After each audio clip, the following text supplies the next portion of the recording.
welcome to this April 12th, 2020 City Council meeting. Thank you for joining us in this remote meeting format we're using in response to Governor Brown's Stay Home, Save Lives order. This format enables City Council to meet, hear from the community, and take care of business while keeping everyone safe. Anyone wishing to access the meeting can do so by watching the live stream available on our website, broadcast on Comcast Channel 21, or by following the access instructions listed for this meeting on the public webcast and meeting materials web page. Tonight's agenda includes a public forum and one public hearing. If you wish to participate during the public forum portion of the meeting and haven't already done so, please raise your virtual hand now to join the speakers queue in one of two ways. For those viewing the meeting on a computer, a laptop, or other device, click once on the hand icon. For those listening to the meeting on a phone, press *9. We will continue accepting raised hands until 7:35. The meeting moderator will unraise or disallow any requests that are made after the deadline. You will have 2.5 minutes to speak.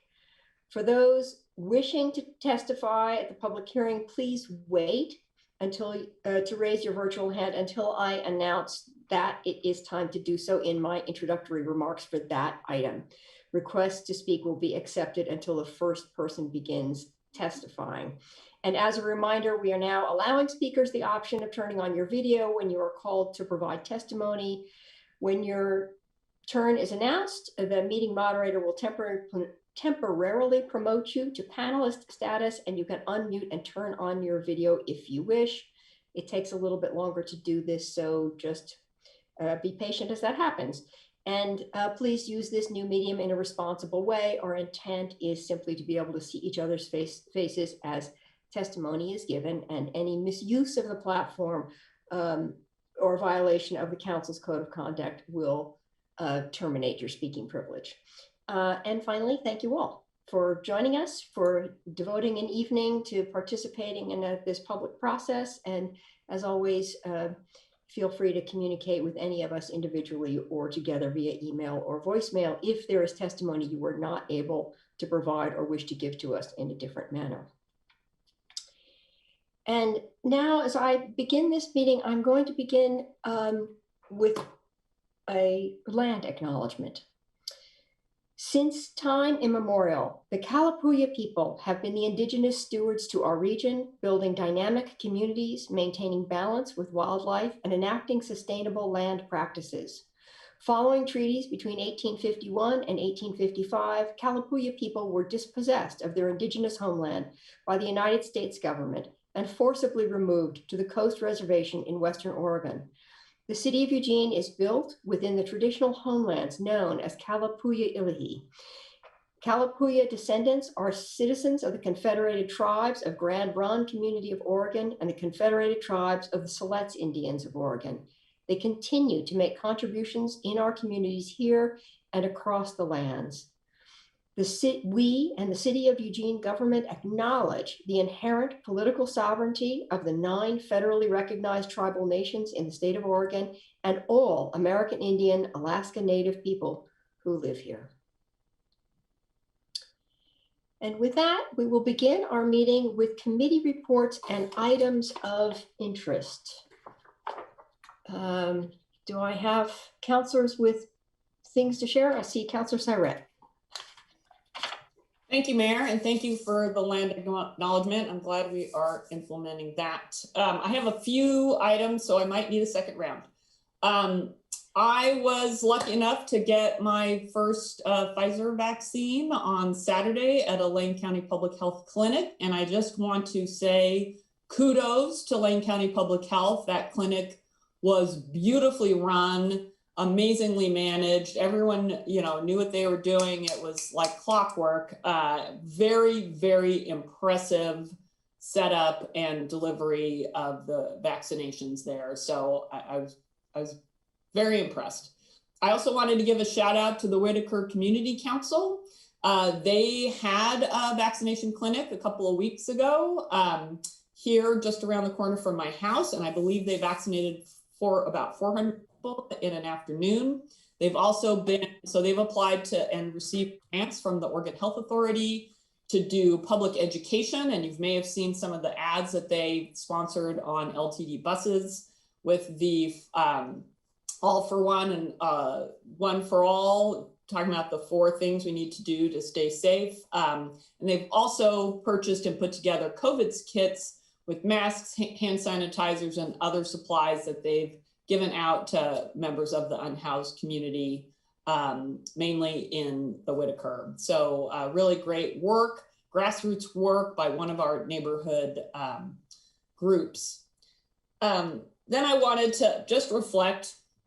It's been several weeks now, but I still wanted to reflect on the horrible murders in Atlanta directed at the Asian community there, particularly women workers.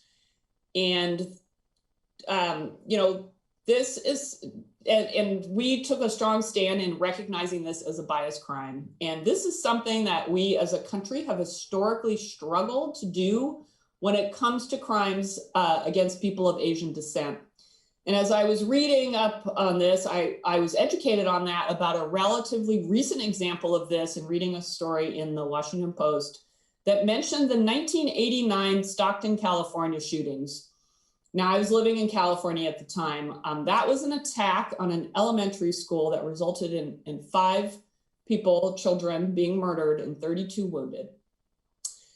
And that attack was covered as a school shooting, not as a hate crime. But in fact, the perpetrator selected that school because it was mainly servicing children of Cambodian and Vietnamese immigrants.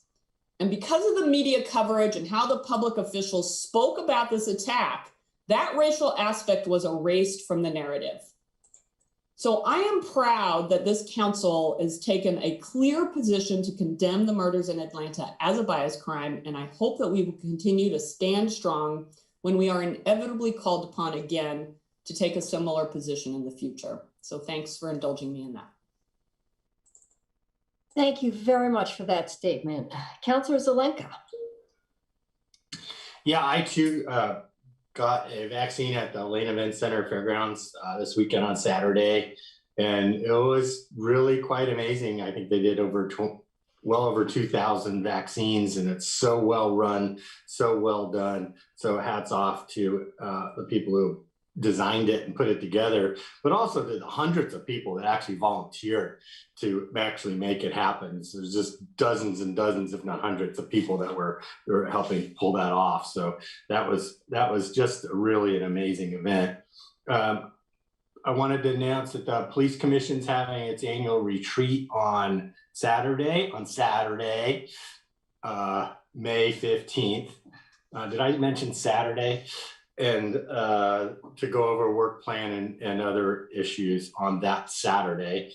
And then they also stand ready, willing, and able to tackle any police policy issues that we should throw their way from the ad hoc committee on police policy. Thank you. Emily. Oh, Councilor Semple, sorry. Thank you. I just wanted to follow up on what Claire was saying about the Whitaker pop-up clinic. I was one of the lucky people to get in on that. It was very pleasant, very quick. And I will admit to being one of the hesitant group. I see we have an official name, not because I think there's anything bad about vaccines. I really want the protection, but some pretty bad childhood stuff. I have some legitimate, well, from then, fears about immunizations.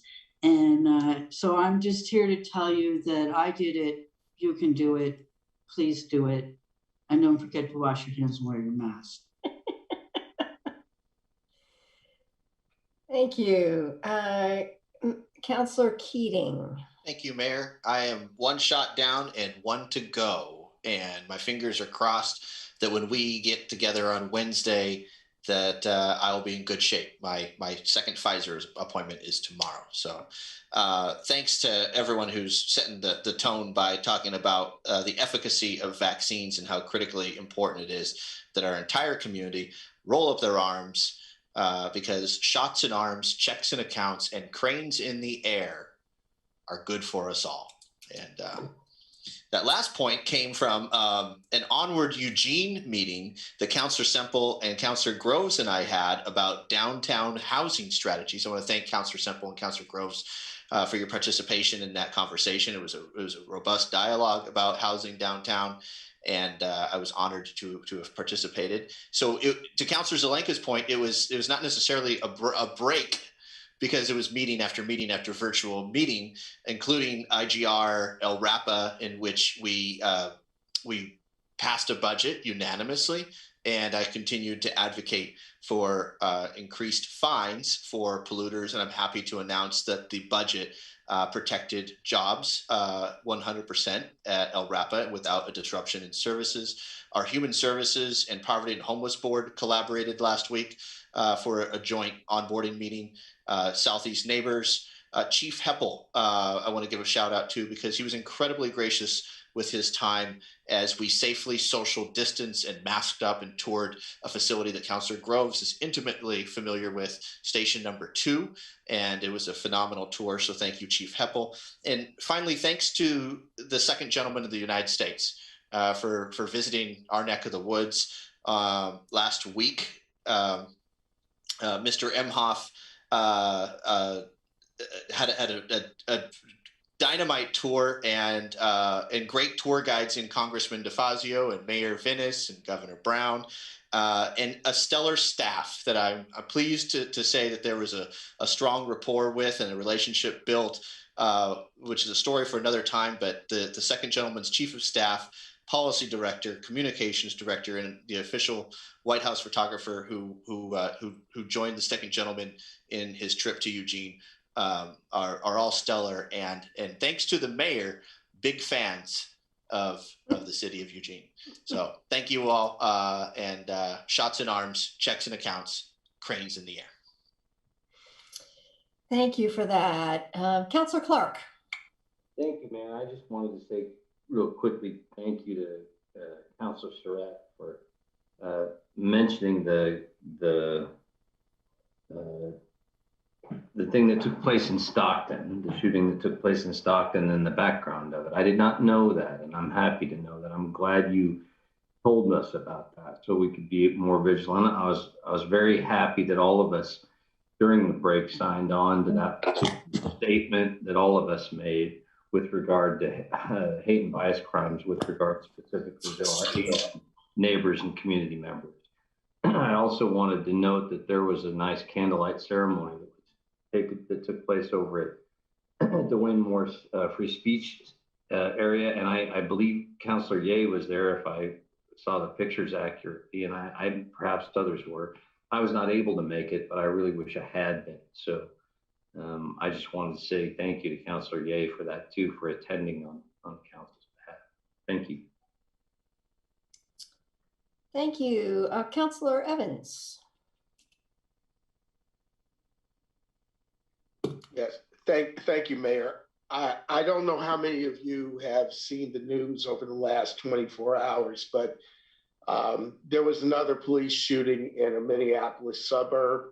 A 20-year-old unarmed African-American man was shot by a policewoman, and he has passed away. From what I can tell so far, the protests of that shooting have been very peaceful, and what the report is that was the accidental shooting, that the officer thought she was reaching for her taser but had her gun instead, and subsequently the young man died. I'm really hopeful that through the ad hoc committee and some other processes that we have, that we are going to be able to institute reforms in our police department so that nothing like that ever happens in this community. So I just want to make sure people know and understand that. You have the notion that you need to vent, you need to protest. Please do that peacefully. We need to be an example for our community and for the rest of the country. Thank you very much for those comments. And City Manager. Thank you, Mayor. I just had three things that I wanted to highlight because they're things you either have heard about or you're likely to hear about. The first one is just a reminder that after a year of outreach and doing a lot of business registrations last fall, businesses are starting to do their first filing for the payroll tax, and that's raising a lot of questions that we're helping with. But you may hear about that, and you can always direct people to me or to finance, and we'll help them through that. I think as of Tuesday of last week, we had about 129 businesses that have filed, and I'm not sure what that number is today. The second thing I just want to highlight is that last year or the year before, I feel like we lost the whole year. We were doing the Central Eugene in Motion project, and one of the projects in there was the two-waying of Willamette Street and that section between, I think it's like 19th and 22nd. That was seen as the preferred alternative there. And so we've been working with that neighborhood as well, but that project is moving forward and you'll see that be two-way, and you may hear about that. The last thing is you got a lot of testimony several months ago, I think, on the solid waste rule amendments, which are mine to sign. It's under the Administrative Rules Authority. There were some concerns raised about a couple of items in there that people felt were being targeted towards our unsheltered population. So I wanted to just let you know that I did sign those rules, but we removed the sections in those rules that were language related to bagging of trash and entry into containers. So just a heads up. Thank you very much for that. And Councilor Syret, did you need a second round or are you good? You got through it. Okay. I will just take a minute here to actually make a statement that is essentially a statement of apology on behalf of the city. This past March 31st was International Transgender Day of Visibility. It was a day to celebrate transgender and gender nonconforming people and acknowledge their determination to live openly and authentically. It was an opportunity to acknowledge all the work and progress while still recognizing there is much work to be done before transgender people will have the same access, rights, and safety that others enjoy. The City of Eugene missed an opportunity to ally with this community as well as celebrate the Day of Visibility. Not celebrating with our community contributes to the marginalization of their stories and voices. This was a mistake, and we are committed to taking responsibility and holding ourselves accountable for overlooking an important part of our community. The City of Eugene is committed to being a government that meets the needs of all of its residents in all the diversity they encompass. To do that better, we are investing in trainings and support for staff and working to incorporate that knowledge and equity focus in trainings and support for staff, and working to incorporate that knowledge and equity focus into everything we do. We are taking steps so that in the future we are ready to celebrate and honor important days, as well as look for opportunities to support transgender and gender nonconforming people throughout the year. As a City Council, we will be updating our goals and values in the coming weeks to better reflect our commitment to equity and inclusion. I want to thank Transponder for reaching out to city leadership about the impact of this mistake and the ways we can be a better partner in the future. We are fortunate to have Transponder in our community and benefit from the diverse ways they work and create positive impact.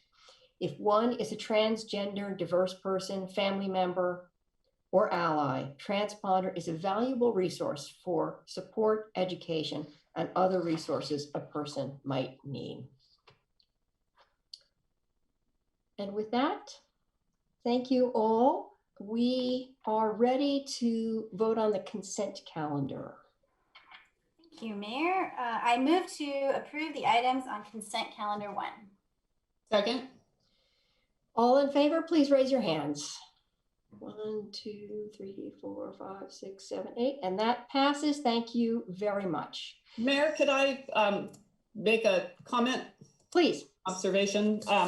So we just, in the consent calendar, we approved a appointment to the Human Rights Commission of filling a vacancy. And this is Chris Galago that we just appointed, which is great.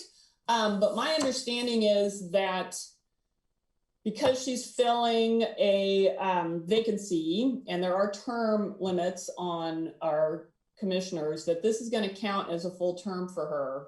And then if she gets appointed in our current round, she'll serve out her second 4-year term without actually doing a full 8 years.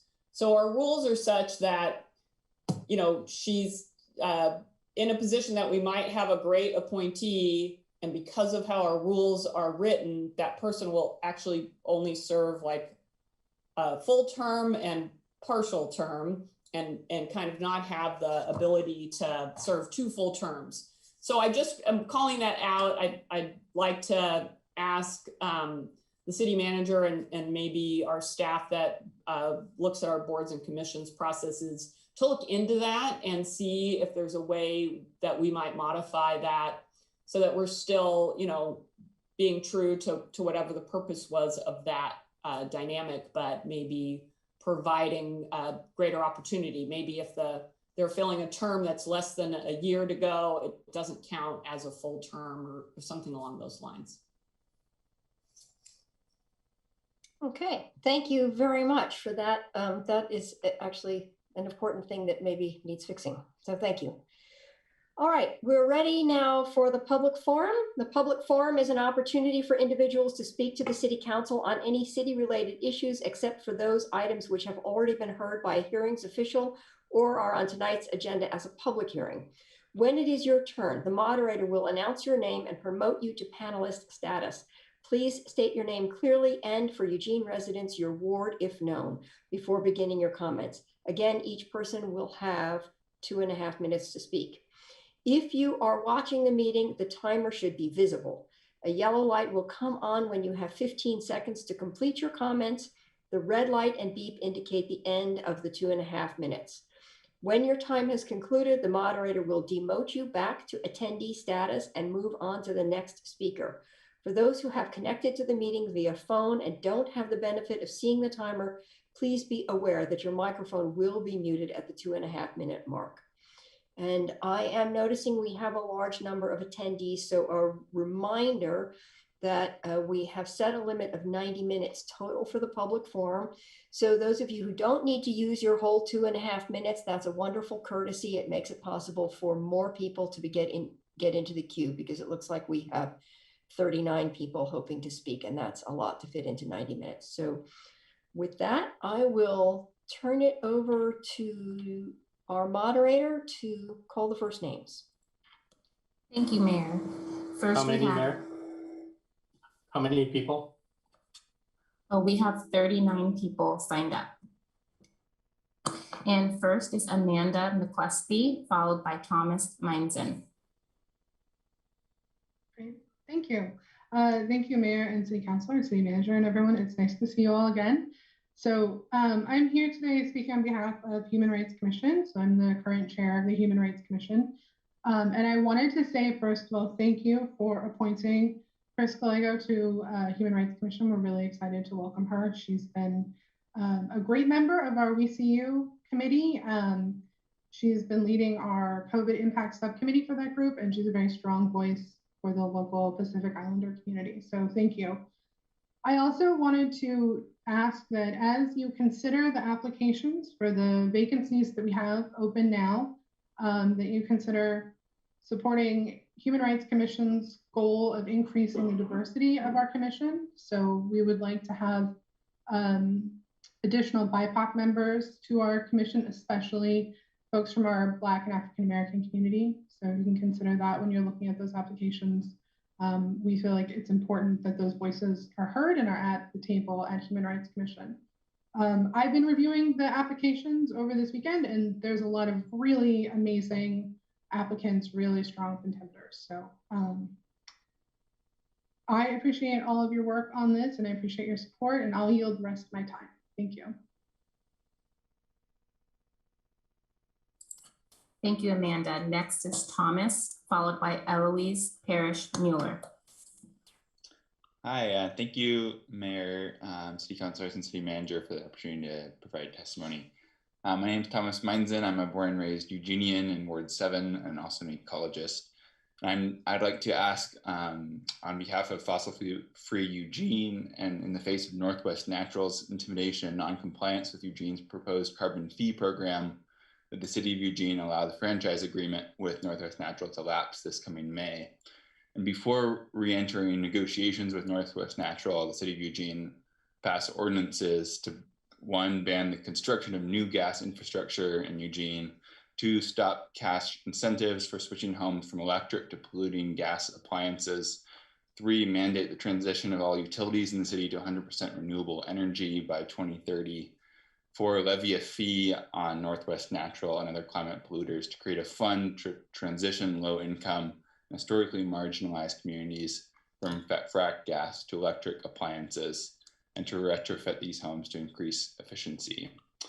Eugene needs a healthier climate for its residents, its children, for our future generations of Oregonians. We need to invest in renewable energy and stop burning fracked gas, exacerbating climate change driven wildfire, which approached our city very closely this past fall. And I really believe that staying up to Northwest Natural and restricting new gas infrastructure in the city is not just about broad systemic justice issues, although it's also about those. It's really about protecting our long-term safety as a city and a community.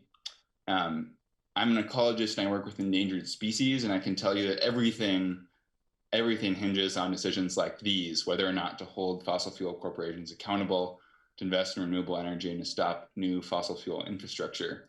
I could and I may work my whole career to protect habitat and preserve land and educate the public about endangered species.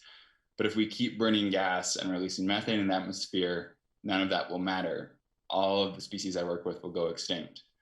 And as someone who has lived in Eugene for most of my life, I care not only about the climate, but also about job creation. And I really don't buy Northwest Natural's point that they are the ones to bring that. A study published by UCLA in 2019 found electrifying California's buildings would create 8 times as many jobs as would be lost in the gas industry. Similar portion could be expected here in Eugene. Thank you. Thank you, Thomas. Next is Eloise, followed by Ben Christensen. Hi, everyone. Thank you for the chance to speak today. I want to start by thanking you all for standing up for our community against fossil fuel corporate interests and allowing the Northwest Natural Gas franchise agreement to lapse this coming May. Now is the time for the city to take decisive action to enable us to actually meet our climate goals and do what the science says is necessary to avert catastrophe.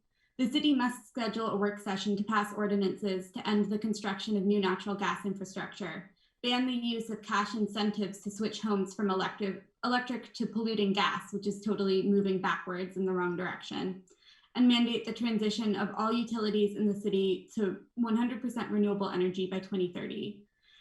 We also need to levy fees on climate polluting industries to create a fund so that we can support everyone in our community being able to make this transition. Legal scholars with the world-renowned Siebel Center of Columbia Law School have done the research and found that it was within the City of Eugene's authority to regulate natural gas expansion. So I want to urge you with all my heart to please use the power that you have to take action on this crisis and help protect our community and build a just and prosperous future for everyone. Thank you.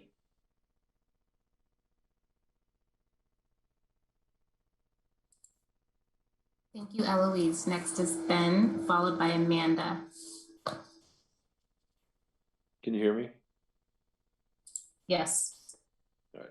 The rest of the country has been looking at Eugene as a model to build community resources to move away from modern policing. Last year, Cahoots was recognized nationally. At a time when the rest of the country is looking at us to be the example to build a community where there are options other than police, this budget proposed by the City Council would do the exact opposite. This is after an entire year in which our BIPOC community made it very clear that they do not want to see any additional funding added to the police, and in many cases, people called for a defunding to add that money to alternative options elsewhere. And despite record levels of political participation from the people in the community and a record number of protests in opposition to increasing the police budget, the City Council has decided to levy a new tax and allocate a record 80% to the police. This is clear proof to the most vulnerable people in our community that you simply do not listen. This vote will send a clear message to the members of the LGBTQ community, the people with disabilities, and the people of color in your community who are known to be disproportionately impacted by police violence. This group of privileged, mostly white people thinks the only way to increase the safety and security of this community is to increase the police budget by a record amount. Simply put, it says this: my frail perception of reality, where I see a white male police officer that maintains order through force and violence at the barrel of a gun, is more important to me than your life. I've never said this publicly, and I realize now it was a big mistake. I'm a member of one of the vulnerable communities that I talk about all the time, specifically disability. I know what the numbers are that say that I could be the victim of police brutality. I don't need reminded of them. A vote to increase this police budget puts my life at risk, as well as every other vulnerable population in this city. It looks like none of the things that were done last year worked to stop the ever-increasing police budget. So I want you to tell me tonight, right now, what is it going to take to get you to vote for a no increase in the police budget and not put my life at further risk and the rest of the vulnerable populations at the barrel of a gun held by a police officer? Thank you. I yield back the rest of my time.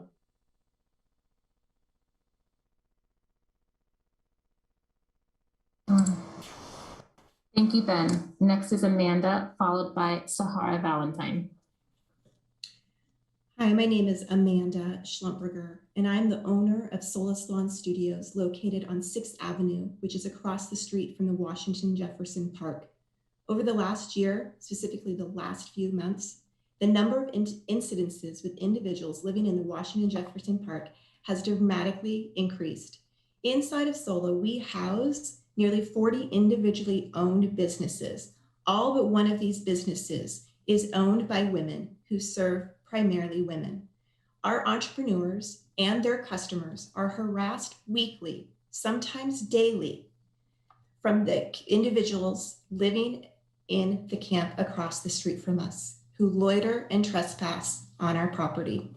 Debris, drug paraphernalia, human feces and urine, verbal harassment, banging on windows and our doors, and yelling are only some of the things we as a business deal with from these urban campers on a day-by-day basis. We have even had 2 individuals from this camp have sexual intercourse on one of our customers' cars while parked in front of our building.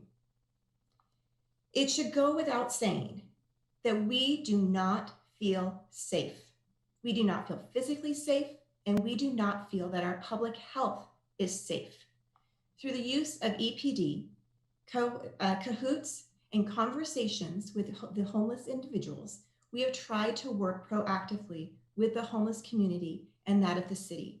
We have sent multiple letters, filled out multiple park watch forms, and spent hours on the phone with different individuals and agencies, along with our landlord and alongside neighboring businesses to try and resolve these issues that the urban campers have brought to our business.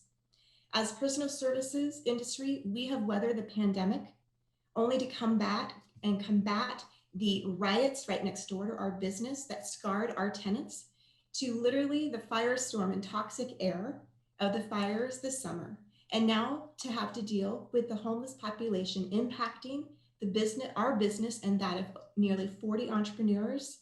Where is our city? Where is the city in this? We want a solution for this crisis. We need the city to stand up and take immediate action now, not in a week, not in a month, not in 6 months. Our businesses and that of our entrepreneurs depend on your action. Thank you. Thank you, Amanda. Next is Sahara, followed by Cascadia Wildlands.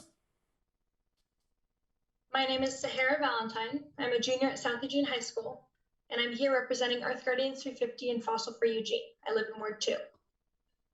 It is clear that the youth of Eugene want a livable future. We understand that we are going to be around to feel the repercussions of decisions made now. This is why college students, graduates, high schoolers, and even middle schoolers have been showing up to city council meetings, testifying to leave behind Northwest Natural, I know from experience, public speaking is really scary. And with everything else going on, school, work, sports, COVID-19, petitioning for a sustainable future should not have to be a priority for us. Yet we come every time trying to convince our representatives that our future matters. And when will our needs be heard? Eugene has the opportunity right now to be a climate leader. We can show other cities in Oregon and across the country how to transition off fossil fuels. Let us take the steps necessary for a healthy, hospitable planet by leaving behind Northwest Natural. Our future depends on supporting the next generation, not the short-term appeal of so-called natural gas. I was born with asthma and hospitalized for it at a young age. As the smoke from forest fires worsens in the summers, I find it harder to breathe. During an asthma attack, the best thing I can do is go outside. But of course, this is not possible in the smoky fire season. Asthma exacerbation is just one of the many health issues impacted by climate change. As a young person who experiences this, I can only imagine the effects this crisis will have on the health of coming generations. Science proves, again and again and again, that the effects of climate change are numerous and disastrous, and yet our elected officials are not taking necessary action to protect our planet, its wildlife, and the current and future generations inhabiting it. Eugene must restrict the construction of new gas infrastructure and disallow cash incentives to switch homes from electric to polluting gas appliances. I've seen the city already stand up to this corporation by allowing the franchise agreement to lapse this coming May, and that was a good first step. Now we must take immediate, impactful strides to secure a future for my generation and generations to come. Let's make Eugene a climate leader once again.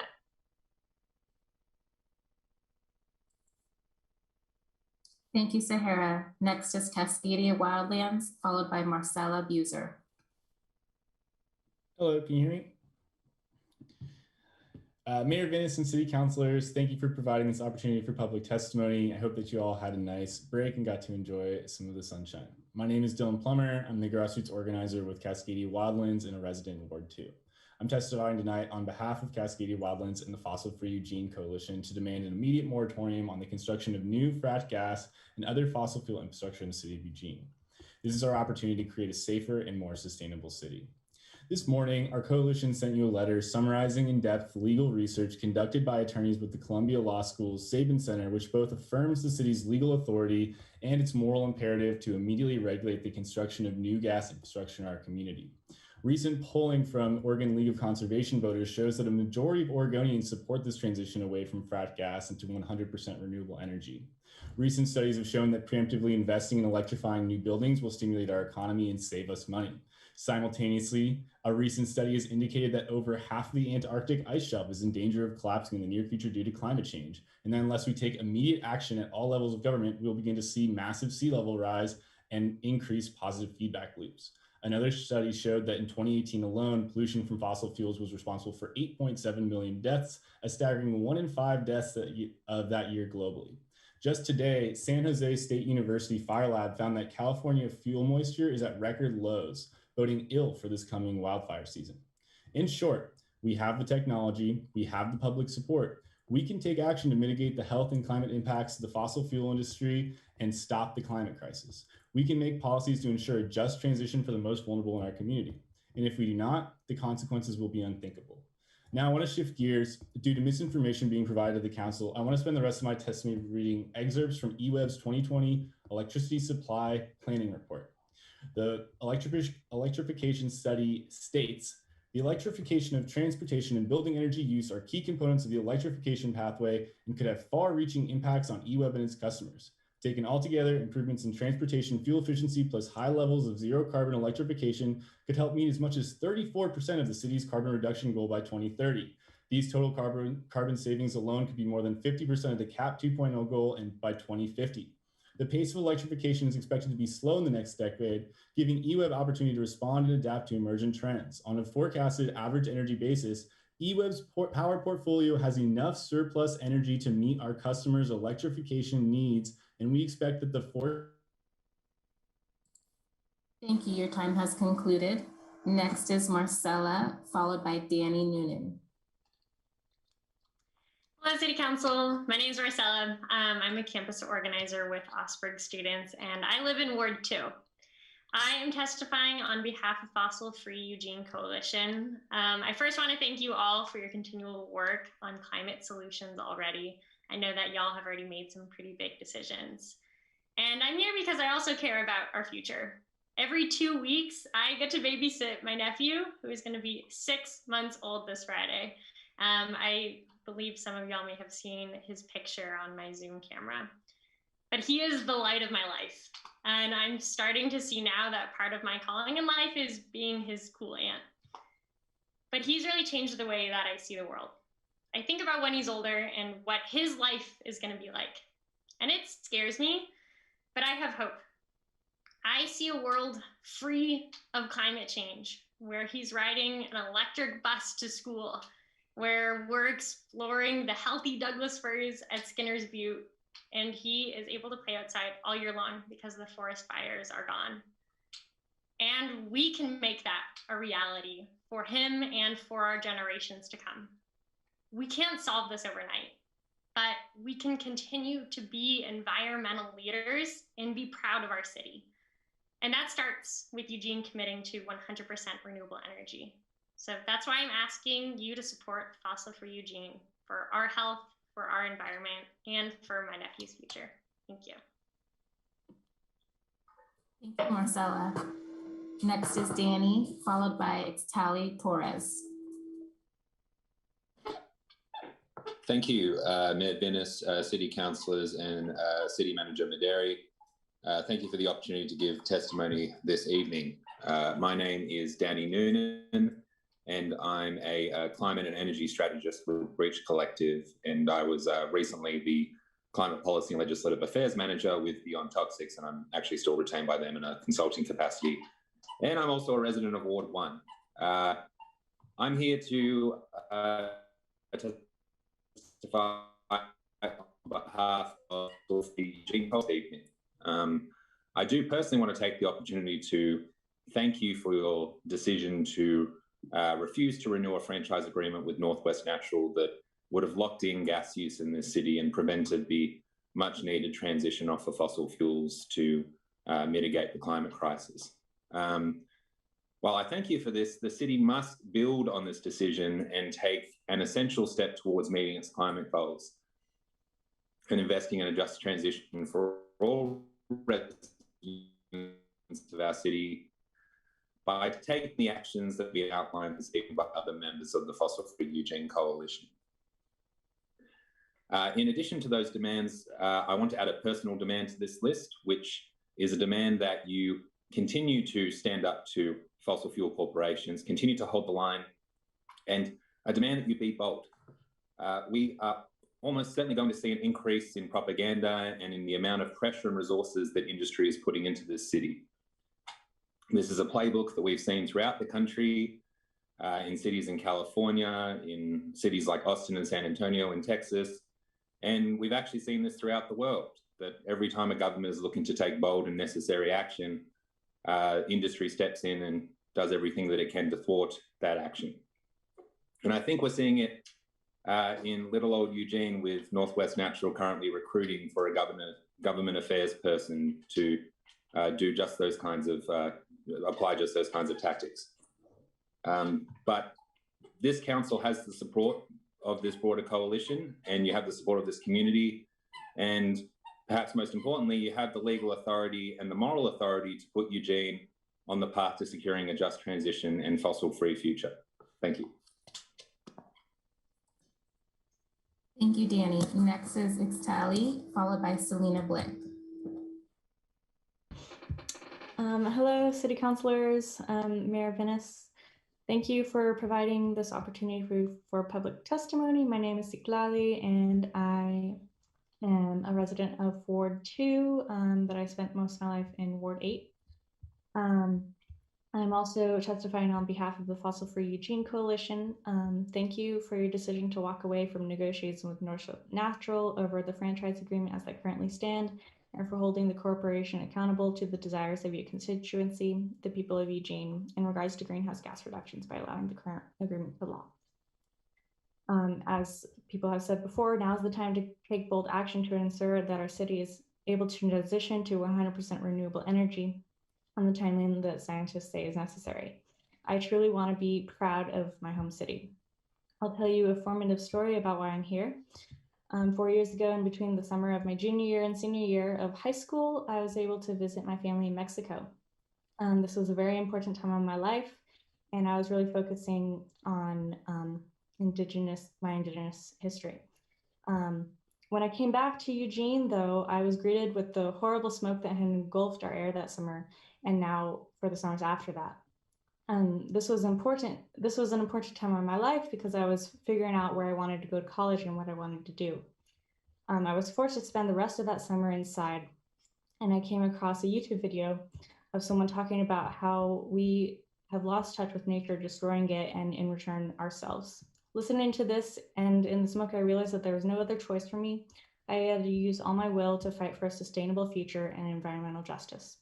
That is what has led me to my current major in planning, public policy, and management at the U of O, and has led me to be here tonight despite the overwhelming amount of homework. And I really should be working on my thesis, but nothing is as important as this. Fossil Free Eugene is a growing movement in Eugene and across the region advocating for a just transition to renewable energy. We are focused on working towards the electrification of buildings as they provide a clear mechanism for dramatically reducing the greenhouse gas emissions of our city, our state, and our region. In closing, many other speakers will tell you about the statistics that really make this important. But I'll tell you, before renewing negotiations with the corporation, schedule a work session to pass ordinances to restrict the construction of new natural gas infrastructure and disallow cash. Thank you, Satali. Your time has concluded. Next is Selena, followed by Marty Wilder. Hi, my name is Selena Blick, and I'm here today with 350 Eugene and our Fossil Free Eugene Coalition. I'll keep this brief, but I strongly urge each of you to thoroughly read through the letter that our coalition sent you this morning. In meetings with several of you, I heard concerns about the legal options that the city has to restrict frac gas use. This letter lays out those options for you and provides a clear roadmap. Legal scholars with the world-renowned Sabin Center of Columbia Law School have done the research and agree that the city of Eugene has the legal authority to take concrete actions to regulate the expansion of gas in the city. It is clear that renewable energy is the future. Any further steps away from that only makes our community's future worse off, both financially and ecologically. As per our letter's recommendations, please enact a moratorium on expanding gas infrastructure in Eugene now. This will give the city more time to enact a permanent ordinance to prohibit gas expansion while not allowing fracked gas to further negatively impact our community's public health, safety, and climate in the meantime. Thank you. Thank you, Selena. Next is Marty, followed by Joseph Ikaza.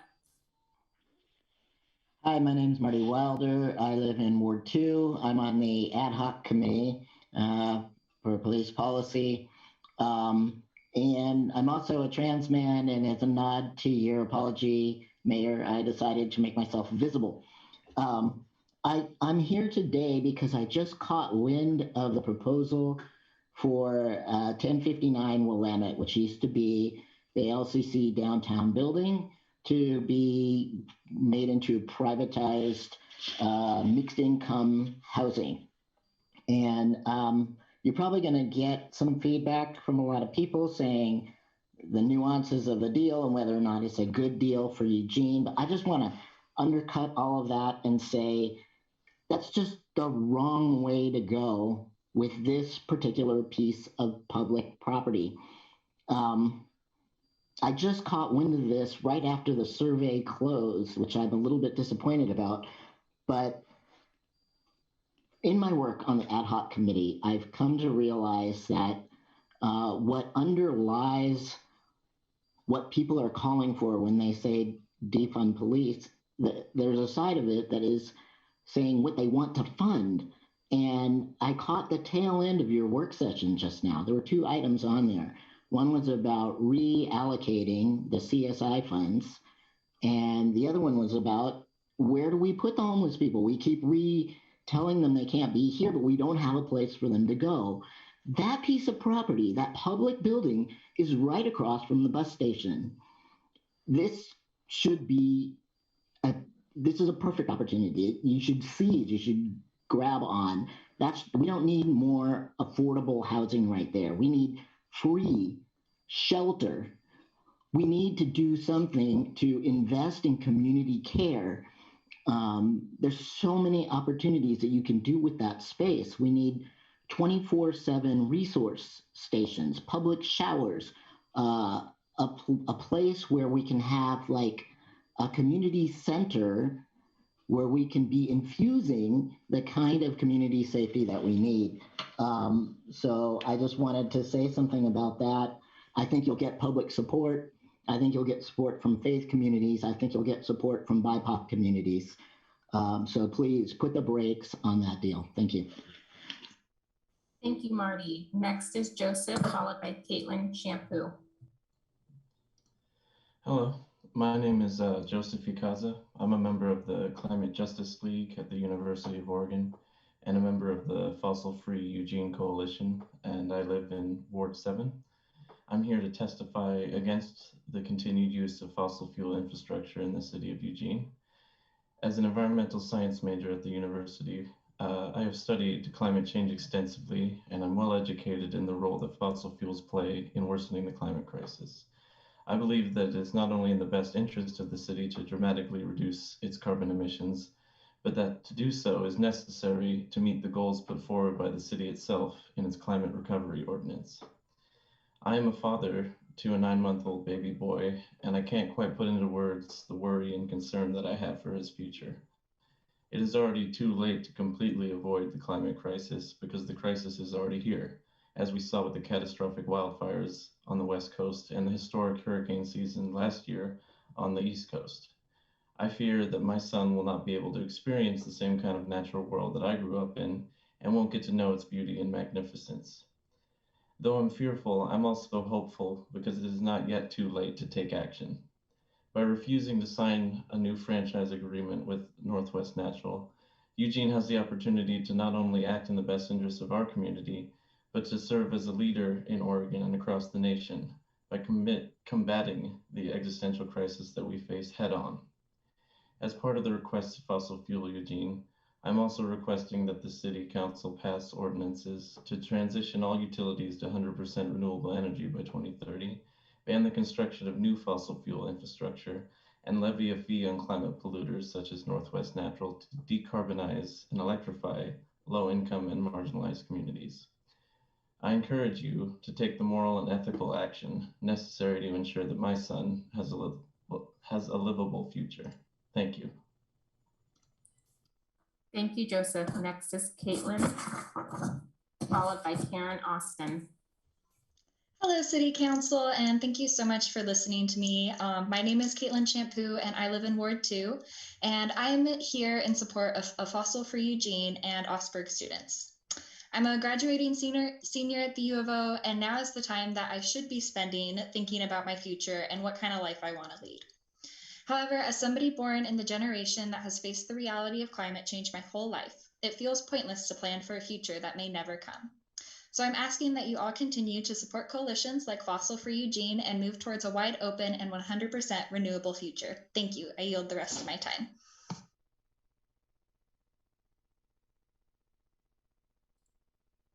Thank you. So next was Karen, followed by Lisa Fregala.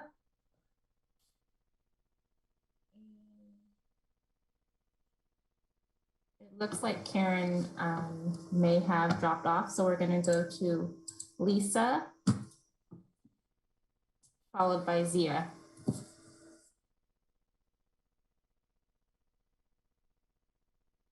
Can you hear me okay? Yes. Awesome. Thank you. So good evening, Mayor, councilors. Thank you for your service to our community. My name is Lisa Fragola, and I live in Ward 1. First of all, I'd like to say that I'm not speaking on behalf of any commission or board that I serve on. I am a member of the city's planning commission, but I'm speaking only for myself. However, that being said, after 3 years of work on the Clear and Objectives update, it is very, very exciting to see the City Council presented with an opportunity to make a decision tonight. I know you understand the amount of work, public input, and effort that has been put into this ordinance. I believe this ordinance to be a sound outcome of both the public input process and the deep work that city staff did on the project. I encourage you to pass it tonight. It represents the completion of an important objective implemented by the 2015 Envision Eugene project.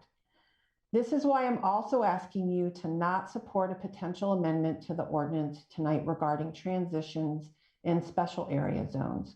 This idea has not been properly evaluated through the extensive public input process or the scrutiny of the last 3 years.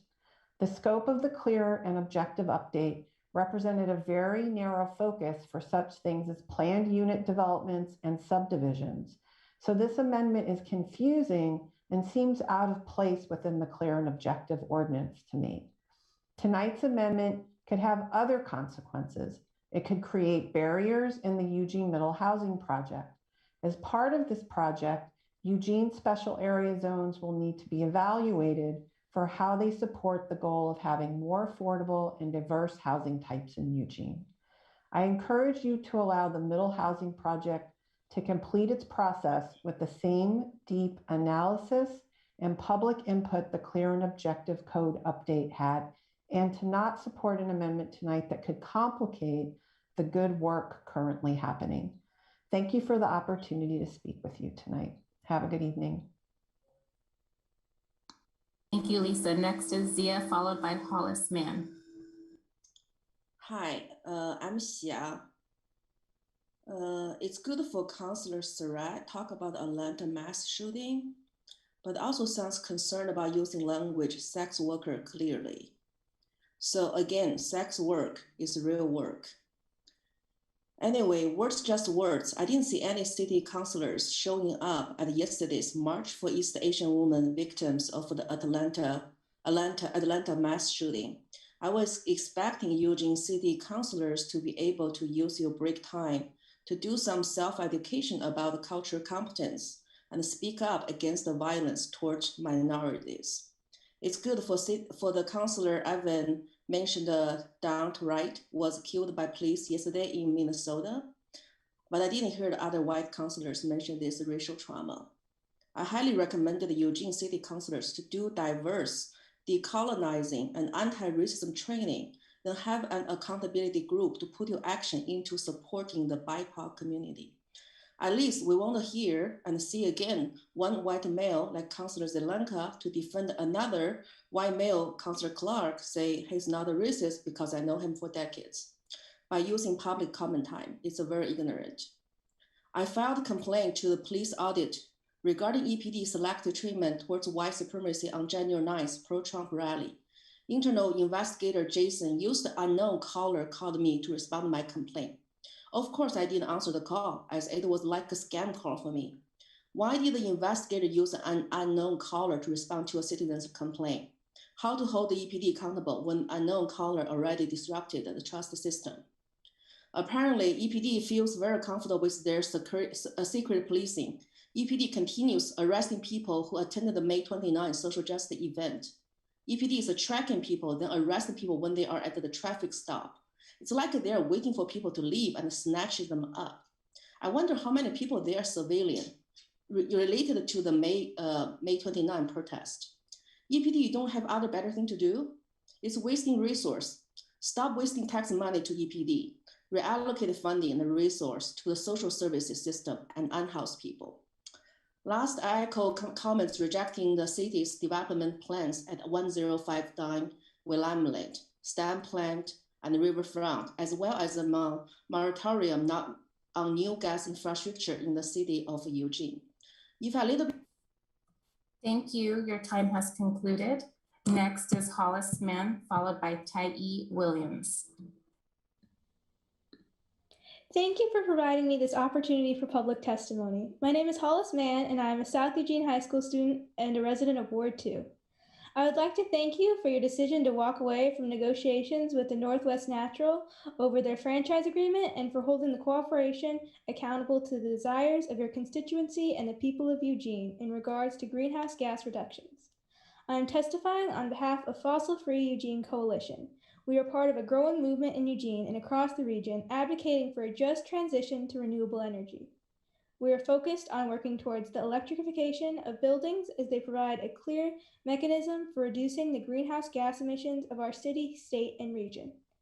Having gone to an environmental public charter school from 5th through 8th grade, that is something that has really influenced my opinions on climate. I believe that working towards these goals would be a great step in the direction of stopping the spread of climate change. Repowering our buildings to run on clean, high-efficiency electric appliances is a key step in stopping some of the worst impacts of climate change, and doing this work can support jobs in communities everywhere. Thanks to Oregon's abundance of clean, low-cost electricity, swapping out gas appliances for electric ones lets us have a huge climate win, reducing the average household's climate footprint by 50%, which is the equivalent of completely giving up your car. Not only is transitioning to renewables imperative to meeting our climate goals, but it will also provide benefits for our local economy, public health, and safety. Oregon state agencies estimate that the energy-efficient improvements such as improved heating, cooling, and weatherization in homes can save $113 million per year in utility costs for low-income households.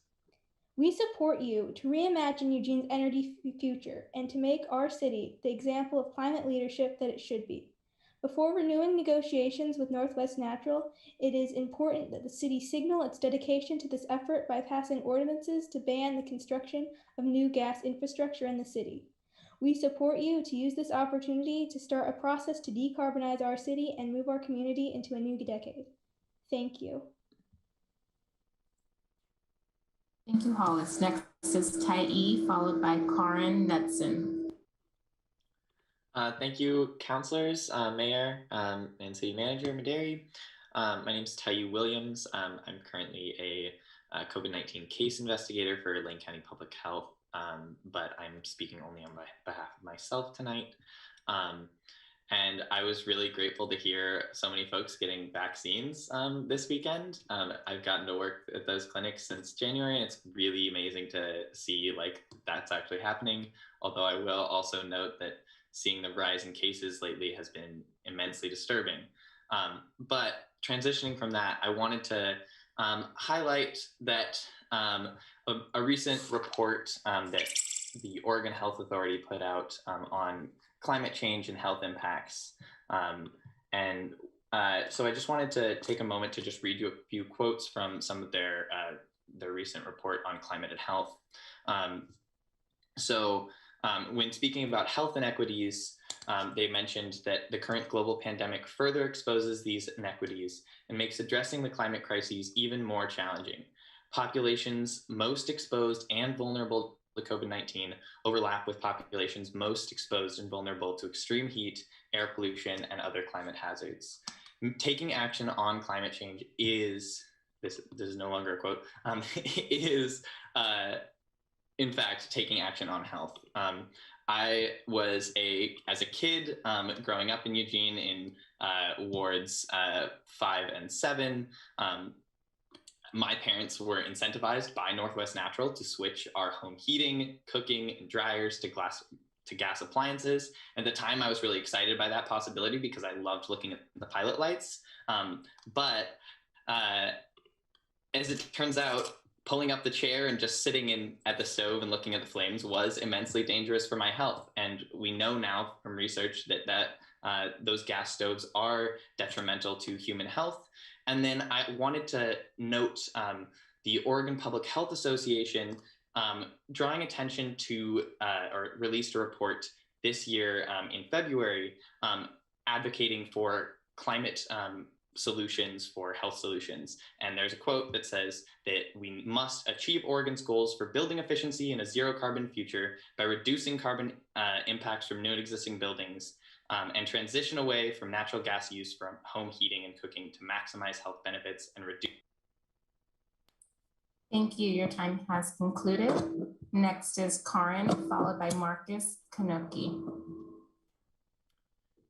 Good evening, councilors and mayor. I'm Karen Knudsen from Ward 3, a local architect and the founding director of Better Housing Together, which is a housing advocacy organization based here in Lane County, working collaboratively to increase housing affordability, diversity, and supply. We work with a partner network of more than 50 local organizations and businesses, all of whom are dedicated to working together to address our housing crisis. I'm speaking tonight because the Clear and Objective Standards Ordinance is an action on your agenda later this evening. The Clear and Objectives process has been underway for more than 3 years, and it has involved thousands of staff hours and public engagement, seminars, workshops, and review sessions, more than I could count or list. For those who are unfamiliar, the Clear and Objective Standards process is our city's primary means of establishing a non-discretionary path to permit new housing, and it's required by law that we have this path in place and that it be clear, objective, and not discretionary, which is what ends us up losing court cases, which is expensive. The work to complete this update has been akin to taking a fine-tooth comb through our entire code, addressing many non-compliant and illegal standards that had found their way in over time, some via last-minute amendments and motions. And to say the least, this work has been intensive, highly technical, time-consuming, resource-consuming, and we're excited to have reached near the end of this one process. Because the Clear and Objectives work has also been running parallel with other efforts to address our community's housing needs, including Eugene's missing middle housing code amendments. I'm concerned that some of the tactics that you all have seen in these past few weeks will become common in the year ahead as we work on the middle housing code project. Alternative proposals that advance exclusionary zoning and last-minute motions that upend efforts to improve our zoning at the very last minute. I hope you will see these efforts very clearly for what they are. When more than half of our community is burdened by their housing cost, we cannot continue to frame housing as the problem, as something that we need to protect ourselves from or that people are being punished by having access to. We can't spend entire work sessions on homelessness and then spend the regular meetings wondering how we can avoid taking meaningful action to address the housing crisis. We are hopeful that in this work tonight and in the work in this coming year, our city council will clearly establish itself as housing advocates, as leaders who want to see solutions to these problems, and as people we can count on to have transparent and integrity-rich processes. Thank you. Thank you, Corin. Next is Marcus, followed by Jesse. Hi, Mayor Venice, city councilors, and city manager. Thank you for providing this opportunity for public testimony. My name is Marcus Kennecke. I'm a recent graduate of the University of Oregon's Earth Science Department, where I received a Master's of Science studying soil and water chemistry. I'm currently research manager at Leapfrog Design, and I'm testifying on behalf of Fossil Free Eugene. I currently reside in Ward 3. First off, I want to thank you for your decision to walk away from the negotiations with Northwest Natural over the franchise agreement as they stood, and for holding that corporation accountable. Not only is transitioning away from fossil fuels to renewables imperative to meeting our climate goals, but it will also provide benefits for our local economy, public health, safety, and mark the first step for Eugene to combat environmental injustices in our community. One of the risks that I really wanted to highlight if we fail to act boldly is the risk of the big earthquake in the Cascadia subduction zone. Coming from the UO Earth Science Department, many of my peers and professors I studied under researched this phenomenon for their career. But I don't have to ask them for advice on this topic because the state of Oregon has put together the Oregon Resilience Plan, which is a document by the Oregon Seismic Safety Policy Advisory Commission, which outlines the risk and likelihood that we will experience the next great lifetime. The first sentence of the executive summary goes as follows. Earthquakes will occur in Oregon's future, and our state's infrastructure will remain poorly prepared to meet those threats unless we take action now and start building the necessary resilience. Later in the document, it states, the most recent event occurred January 26, 1700 AD, and it was a great earthquake with a magnitude of 9.0. The time interval between the previous earthquakes has varied from a few decades to many centuries, but most of the past intervals has been shorter than 313 years since the last event. We're already past 313 years. To continue, the likelihood of an M9 Cascadia earthquake during our lifetimes, and the consequences of such an earthquake are both so great that it is prudent to consider this type of earthquake when designing new structure or retrofit of existing structures, evaluating the seismic safety of existing structures, or planning emergency response and preparedness. I think we need to take this into consideration.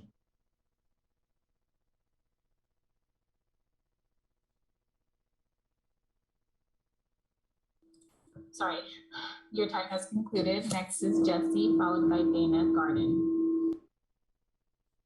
Mayor Venice, city councilors, and city manager Maderi. Thank you for providing me this opportunity for public testimony. My name is Jesse, and I'm a member of Sunrise Eugene, a Churchill High School and Lane CC graduate and a local grocery store worker. Thank you for your decision to walk away from negotiations with Northwest Natural over the franchise agreement as they currently stand, and for holding the corporation accountable to the desires of your constituency, the people of Eugene, in regards to greenhouse gas reductions by allowing the current agreement to lapse. Wasn't feeling super inspired to talk about my life, so I'm just gonna go straight to the fact. Homes and buildings consume nearly 43% of all energy in Oregon and cause about 1/3 of the state's climate pollution, the second largest source of climate pollution after the transportation sector. This comes from gas burned in furnaces, water heaters, stoves, and dryers. Not only is transitioning to renewables imperative to meeting our climate goals, but it also will provide benefits for our local economy, public health and safety, and mark a first step for Eugene to combat environmental injustices in our community. Oregon state agencies estimate that energy efficiency improvements such as improved heating, cooling, and weatherization in homes can save $113 million per year in utility costs for low-income households. Legal scholars with the world-renowned Sabin Center of Columbia Law School have done the research. The city of Eugene has the legal authority to take concrete actions to regulate the expansion of gas in the city. Before renewing negotiations with the corporation, schedule a work session to pass ordinances to restrict the construction of new gas infrastructure and disallow cash incentives to switch homes from electric to polluting gas appliances. We support you to reimagine Eugene's energy future and to make our city the example of climate leadership that it should be. Before renewing negotiations with Northwest Natural, it is imperative that the city signal its dedication to this effort by passing ordinances to ban the construction of new gas infrastructure in the city and to ban the use of cash incentives by the corporation to compel residents to install gas appliances. We support you to use this opportunity to start a process to completely decarbonize our city and equitably move our community to the new decade. Northwest Natural can no longer be allowed to hold our city's climate policy hostage. It is the city's responsibility to do everything in its power to eliminate greenhouse gas emissions in line with the best recommendations of science and invest in a just transition for all of the residents in our city. Thank you. Thank you. Next is Dana, followed by Lydia Valentine. Good evening, and thank you for the opportunity to speak. My name is Dana Garden, and I am coming to you from Ward 7 on my own behalf, and I'm on the unceded territory of the Kalapuya and other indigenous nations. As a 51-year-old human, the consciousness of a looming climate crisis has occupied public discourse for literally my entire lifetime. Again and again, we were told climate change was a hoax until the overwhelming evidence of rising seas and temperatures, melting polar ice caps and glaciers, and ever worsening and increasing climate catastrophes on a global scale have finally forced most people to admit that climate change is not only real, it is in motion. This has led to my own life choices, and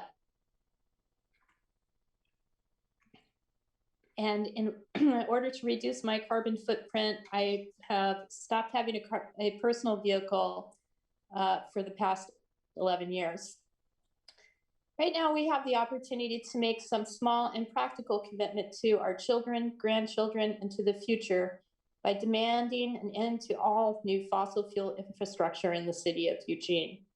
Fracked gas and fossil fuels are on their way out, or in the words of my neighbors, Dan and Micah, a dying choice of fuel contributes to a dying planet. A choice to stick to renewables exclusively must be made now and enforced by the year 2030. We must levy fines against polluters and use them to subsidize BIPOC and other marginalized communities' energy needs. Eugene has always shown the way to the nation and has the opportunity now to lead both within the state of Oregon and within the nation by taking the hard, practical steps now to address the climate crisis and not leave the newborns of today with a degraded and desolate planet far beyond repair 50 years hence. I thank you for your time, and I also wish to express my dismay at the extrajudicial murder of another African-American man by the police in Minneapolis yesterday, and thank you for condemning and lending your voice to the condemnation of that behavior. Thank you. Thank you, Dana. Next is Lydia, followed by Zombie.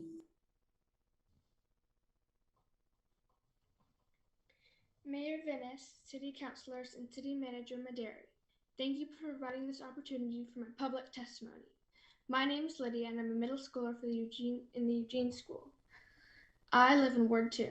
Thank you for your decision to walk away from negotiations with Northwest Natural over the franchise agreement as they currently stand, and for holding the corporation accountable to the desires of the people of Eugene in regards to greenhouse gas reductions by allowing the current agreement to lapse. I'm still very young, and the decisions you make now will affect me my entire life.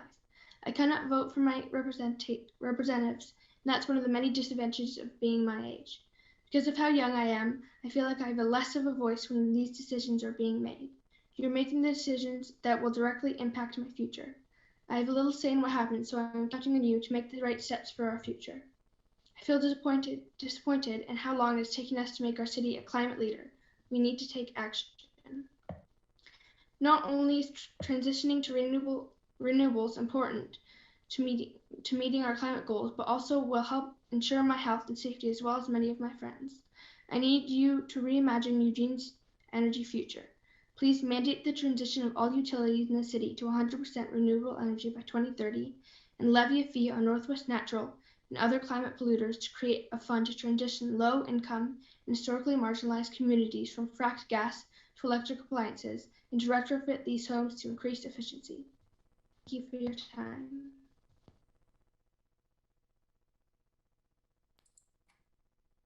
Thank you. Next is Zombie, followed by Pamela Cross.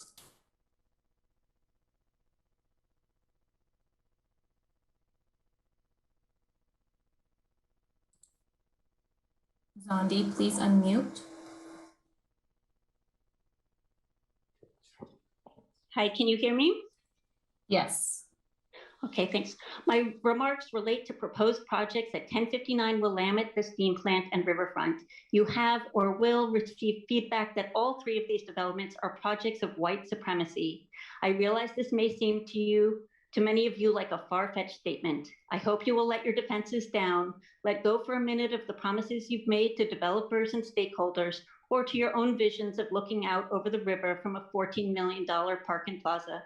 For a minute, let go of your commitments to status quo models of economic development.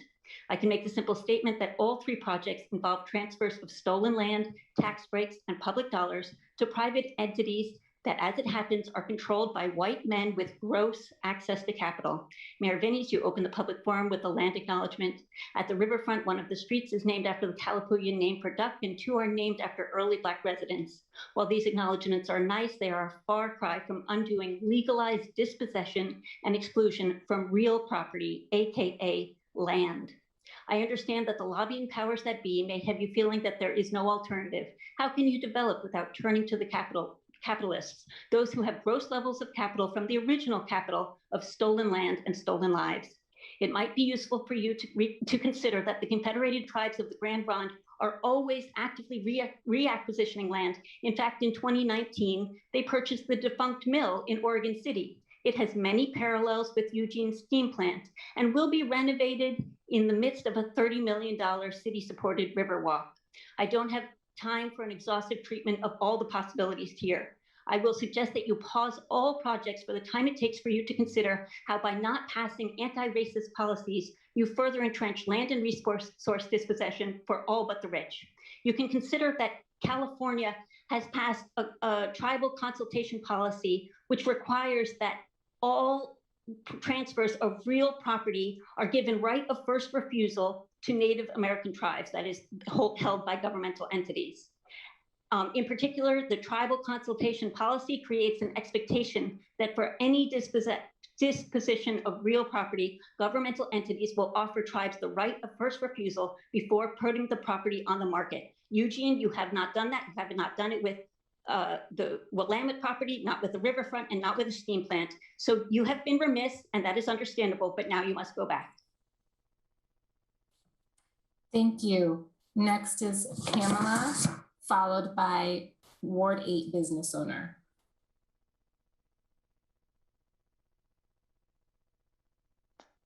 Good evening. Thank you. This is kind of a little collage of just recent experiences for me in Eugene. First of all, there was a very honorable, vibrant Stop Asian Hate March in Eugene on Sunday. I couldn't be there in person because I had a COVID vaccine response. So it has been pretty intense. Those people were wonderful, and I really admire them. I am noting also that I had a really horrifying experience today on my body by a dude, a white dude. White male privilege is rampant everywhere. It doesn't go unnoticed, and I want you to know that people are talking about it because it matters for life. I wanted to know also if in the measures that the manager spoke of, some objectionable language had been removed. Are the actions that were to be entertained within those language pieces removed also? I wasn't clear on that. Also, I look at the community of people residing and living around the proposed $1,000 a month dwelling building on Willamette Street. I don't see that this to be housing that will serve our community in that residential need. Also, I did have something show up on Facebook a week and a half ago. There was a wonderful article about neighbors in Portland serving unhoused people on their sidewalk. It received 2 laughing comments. I asked both of those white men who laughed, "What's your laughter? I don't understand." One removed it immediately, the other one did not. And lo and behold, when I went back to click on that person is a Lane Transit District security guard laughing about services to unhoused people. I'd like to end with some word of Joy Harjo. Anything that matters is here. Anything that will continue to matter in the next several thousand years will continue to be here. Approaching in the distance is the child you were some years ago. See her laughing as she chases a white butterfly. Thank you. Your time has concluded. Next is Ward 8 business owner, followed by Eliza Kaczynski. Can you hear me? Yes. Thank you. Good evening. Thank you for giving me the time to speak. We own a building and run a business that has more than 30 employees on West 7th Avenue, which is in Ward 8. Thank you, Councilor Groves and Clark, for speaking up for our businesses. I have personally witnessed 4 different fights. One of them actually had a machete. Let that sink in for a minute. He had a machete outside of my business, and my employee was afraid to walk to his car. I appreciate the work that is being done with the rest stop on the corner, but the homeless campers that are camping near our business are not the ones that will be applying to seek shelter. These are drug addicts, drug dealers, and thieves that are camping around our businesses. One of the vehicles that is camping outside of our business was caught on camera stealing gas from my neighboring business in November. Why should we have to put up with it? Our business has been hit 4 times. We have had 3 catalytic converters stolen and 2 broken windows. That time alone cost us $5,000. We are having to buy extra security cameras and spend endless hours watching out for our property that we work hard for. We have been told that the city isn't making the campers move because of COVID. Is that so they don't spread an infection? If that is the case, then the very many visitors that these camps have coming all day and night long for a few minutes needs to stop. Laws are being broken daily. They speed up and down the street. They park the wrong direction, double parking in the street, urinating in the open field, trespassing, fighting, littering, stealing, open drug use, drug dealing. What it looks like to us law-abiding citizens is that the city is just going to let them run amok and let them behave any way they want to. They need to be held accountable for their criminal behaviors. We need action now. Thank you for your time. I'll yield the rest of my time. Thank you. Next is Eliza, followed by Tiffany Edwards. Good evening. I'm Eliza Kaczynski. I live in Ward 1 in the Jefferson West Side neighborhood. My home is zoned SJW. It is on your agenda to vote on the clear and objective standards tonight. I have heard rumors that there is an intent to make a motion to modify the clear and objective approval criteria to apply transition standards developed for low density zones to medium density zones, notably the SJW and SCR2 zones. I would like to express my deep concerns about such a motion if it is introduced and urge you to vote against it. Among other concerns, the areas covered by the SJW zone and the SCR2 zones are designated in the Metro Plan as medium density zones, unlike low density R1 and SCR1 areas. They've been designated as medium density for decades. Applying standards that were designed for low density zoning designations to medium density zones without taking the time to examine as to if such standards are appropriate or desirable for medium density areas is problematic. It will lead to further complexities and challenges down the road. The process to create the clear and objective code package before you was one that lasted for years and involved substantial public input and work from people throughout our community. Please pass it as proposed without making last-minute modifications that have not been transparently discussed or reviewed. Thank you and have a good rest of your evening. Thank you, Eliza. Next is Tiffany, followed by Marianne Kloster. Good evening, Mayor Venice, members of council, Manager Maderi. I'm Tiffany Edwards. I'm a resident of Ward 5, and I'm here to speak tonight on a topic that you'll be taking action on later this evening, the clear and objective approval criteria for housing. And while I am speaking for myself, I'm providing some context as a member of the Planning Commission, having spent countless hours over 3 years deep diving into this policy. I have communicated with some of you today on a proposal to modify the application of transition standards. And while I maintain that any amendments to this draft ordinance should definitely be sent back to Planning Commission to take a closer look and make a recommendation that would address your concerns, I actually believe that the changes to these transition standards would be a mistake. And I'm here tonight to explain my reasoning. Transition standards were discussed in several of our Planning Commission meetings during deliberations.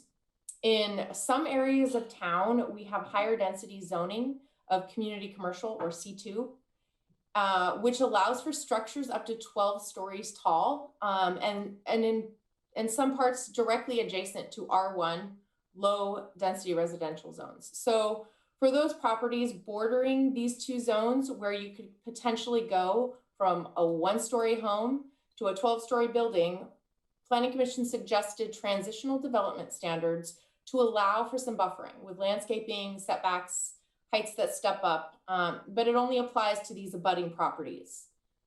So the suggestion to apply those transition standards to an entire neighborhood, simply because those properties, some of those properties have already higher density dwellings, doesn't make a whole lot of sense. If you look at a zoning map, Jefferson West Side is bordered almost entirely by R1 or R2. And in some areas where R1 is adjacent to C2 along West 7th, those transition standards would already apply. So once we implement House Bill 2001, it's not only feasible, but it's expected that a single family home be sited next to a duplex or a fourplex within the same zone. Protections for single family homes from middle housing types in one neighborhood is actually what's being suggested by this amendment. And not only is it completely unnecessary, but I'm finding it offensive. Thank you. Your time has concluded. Next is Marianne, followed by Suzanne O'Shea.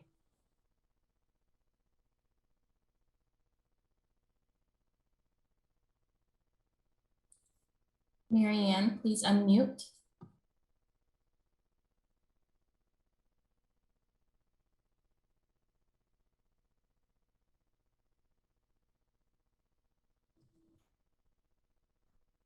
Okay, I'm going to, oh, looks like you got it.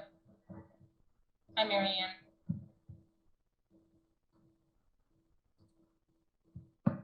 Please unmute.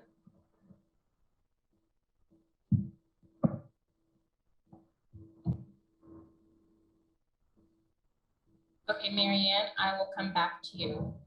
And it looks like Suzanne O'Shea has dropped off. So next will be Brittany Quick Warner. Brittany, please unmute.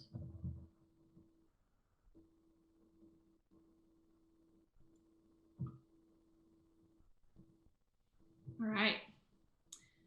Good evening, City Council. I'm here, Brittany Quick Warner, on behalf of the Eugene Chamber, and I'm here to talk to you and thank you for prioritizing the issue of homelessness and the growing crime in our community. I provided a letter earlier today, but I wanted to give some direct feedback from the work session tonight. First, I appreciate the 6-month plan that the staff put forward and Council's action to approve the safe parking and tent ordinance to be brought back.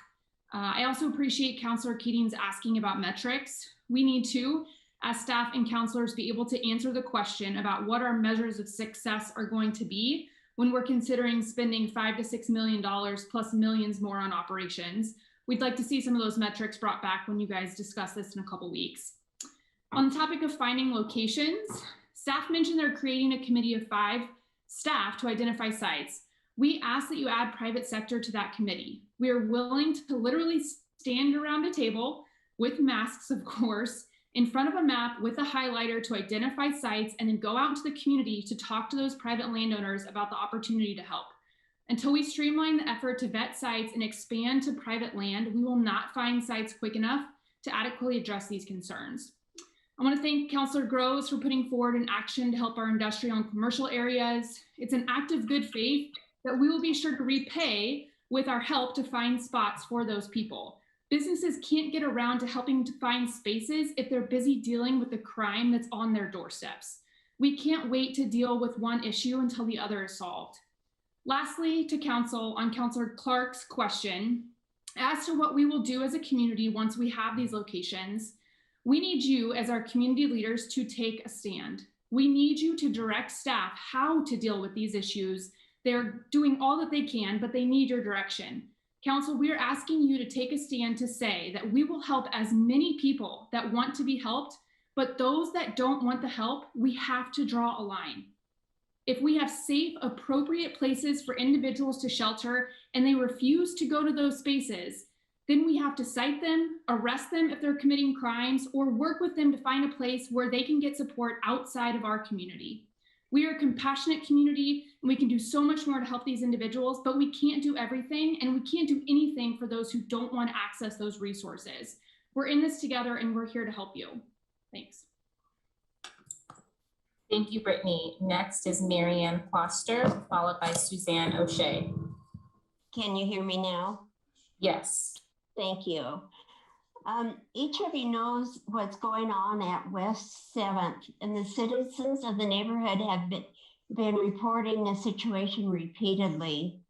As a refresher, here's a partial list of the issues, and I'd like you to please visualize this. We're having open illegal acts such as drug deals, prostitution, theft, and property damage, all are which commonplace.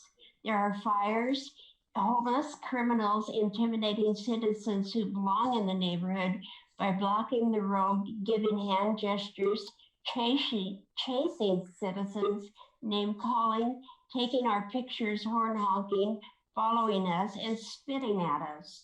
When driving through the area, expect to see filth, tents, tarps, tires, campers, cars, garbage, needles, human and dog feces, people urinating, stolen bicycles, stolen shopping carts, vehicles that have cannibalized, and vehicles whose owners thought they had found a final resting place. Property owners have expenses due to cut fences, replacing gates that have been torn off, replacing heat pumps, stolen vehicles, damaged vehicles, stolen copper, stolen equipment, electrical use, and water damage, and loss of work from some of the above. My estimate is that our costs collectively are well above $400,000. This does not include our time and annoyance. Employees are fearful of coming to work, and in fact, some employees have quit their jobs in fear for their safeties. When an employee quits their job, it's a brave act that affects that family. For the employer, if a prospective employee would agree to come to that area, training the new employees is expensive, and in most cases, it takes a long time for that employee to learn the nuances of the business. Some businesses have called this area home for years, but have moved to a safer location. Moving a business is time-consuming, a big expense, a financial loss to the business and to the property owner. Thank you. Your time has concluded. Next is Suzanne, followed by Lynn Woodrich. Hello, City Council. I am on the board with Active Bethel Citizens in the Bethel-Danabo area. And I just wanted to thank Councilor Evans for all that he has done to represent us, and hope that the rest of the city will help us in planned development of our community. We have the largest and most diverse community in the city, and we are the gateway from the airport to the city. So we are, we're the first thing that people see. And it would be nice if they didn't turn on to Beltline, so that they wouldn't have to have their visitors see how poorly Highway 99 is maintained from Beltline to Four Corners. I grew up in Corvallis. I had cousins in Eugene, and I can tell you that Highway 99 looks worse now than it did in the 1950s or 60s. And so I just really hope that we can do something to improve our community and do it in a planned and intentional way to represent our diverse community. Thank you. Thank you, Suzanne. Next is Lynn, followed by Defund EPD.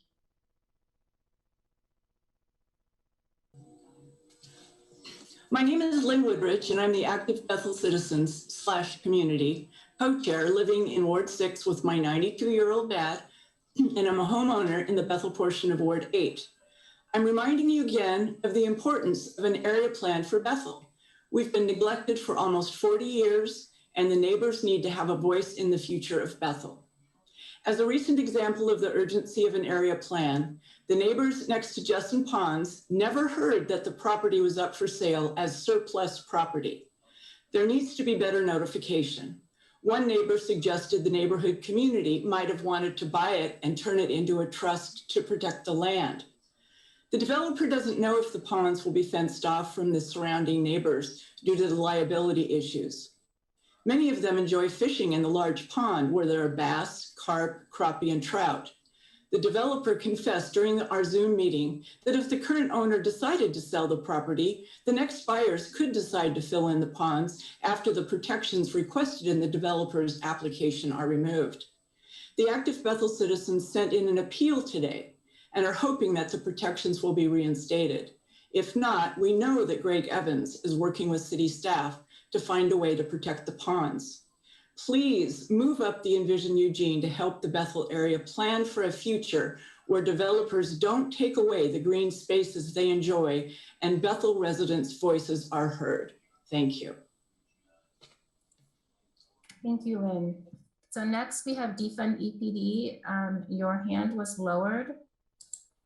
Are you still wanting to testify?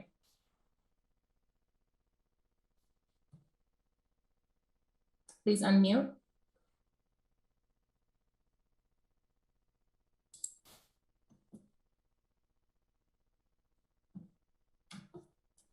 Okay, I'm gonna move on to Chris Elliott, and we will come back to Defund EPD. Chris, please unmute.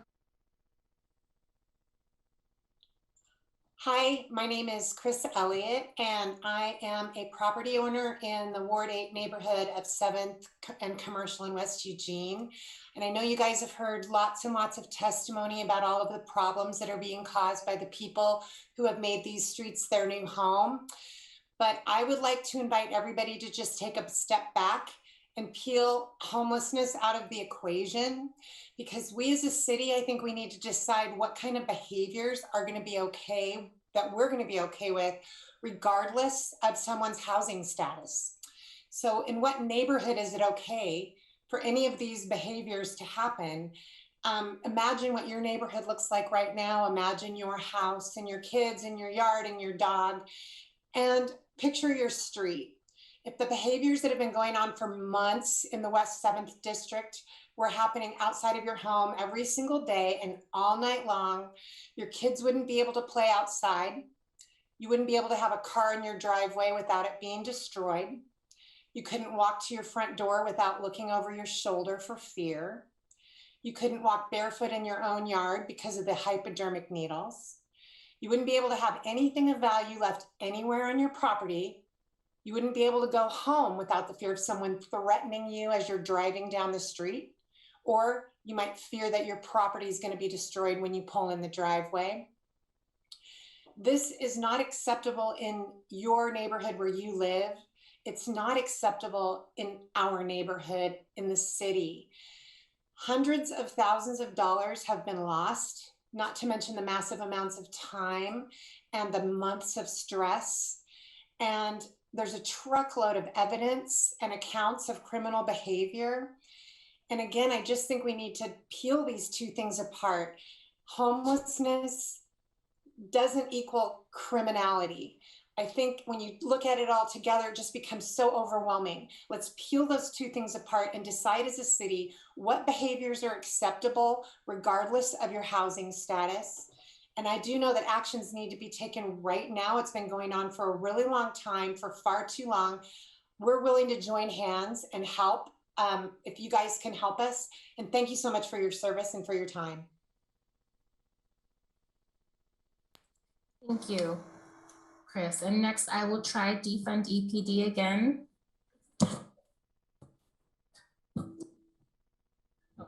Sorry, Defund EPD is not going to testify next. It's Eli, followed by Nate.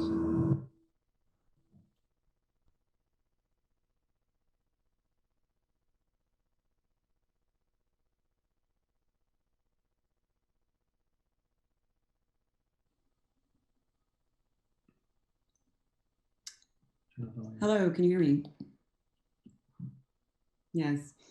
Hi, I live in Ward 1. I'm giving public comment tonight for several reasons. All involve a request that the city stop spending the public's money on perpetuating harm in our community and instead spend money that addresses that harm. Land acknowledgements from the city leadership ring hollow while the city is currently planning to privatize public land at 1059 Willamette and the riverfront and give millions of public subsidies in taxpayer money and foregone tax revenue, all for the benefit of private enterprise, wealthy white men, developers, and investors. These projects perpetuate settler colonialism and white supremacy and lock in gentrification in the name of so-called affordable housing that is not at all affordable to those who need it in a city with the highest per capita homeless population in the nation. Eugene does not need luxury parks and luxury market rate housing. Eugene does not need housing for people earning 80 to 100% the average median income or so-called affordable housing. $1,000 per month for a studio apartment is not affordable. Eugene needs truly affordable permanent housing for poor and houseless residents. Black, Indigenous, disabled folks, queer and trans youth, victims of domestic violence, the elderly are all more likely to be houseless compared to the general population. The mayor talked about dispossession and forced removal in her land acknowledgement. At the same time, the city is dispossessing unhoused of their possessions and forcibly removing them from where they are living as part of their criminalization approach to homelessness. And we hear neighbors talking about wanting to further criminalize people for activities that every human needs to do. And land acknowledgements must not be performative solidarity. The words in land acknowledgements need to be accompanied by action from the city that proactively seeks ways to address Indigenous dispossession and Black exclusion in all its dealings, and most certainly where the transfer of publicly held land is at stake. What if the city saw this as an opportunity for BIPOC stewardship? My community and I are asking the city of Eugene to immediately stop and rethink the privatization of 1059 Willamette and the riverfront. We're also asking for the reallocation of money from police and enforcing to housing, because criminalization does not solve homelessness. Housing solves homelessness. Thank you. Thank you. Next is Nate, followed by Seth Sadowski.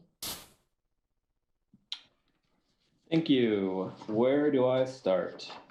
Well, my name is Nate. I'm in Ward 1. I'm a small business owner, and I arrived here to Eugene in the mid-90s as a homeless youth, a teenager, where I was treated as a criminal because I had a backpack and a tent that I lived in Washington Jefferson Park.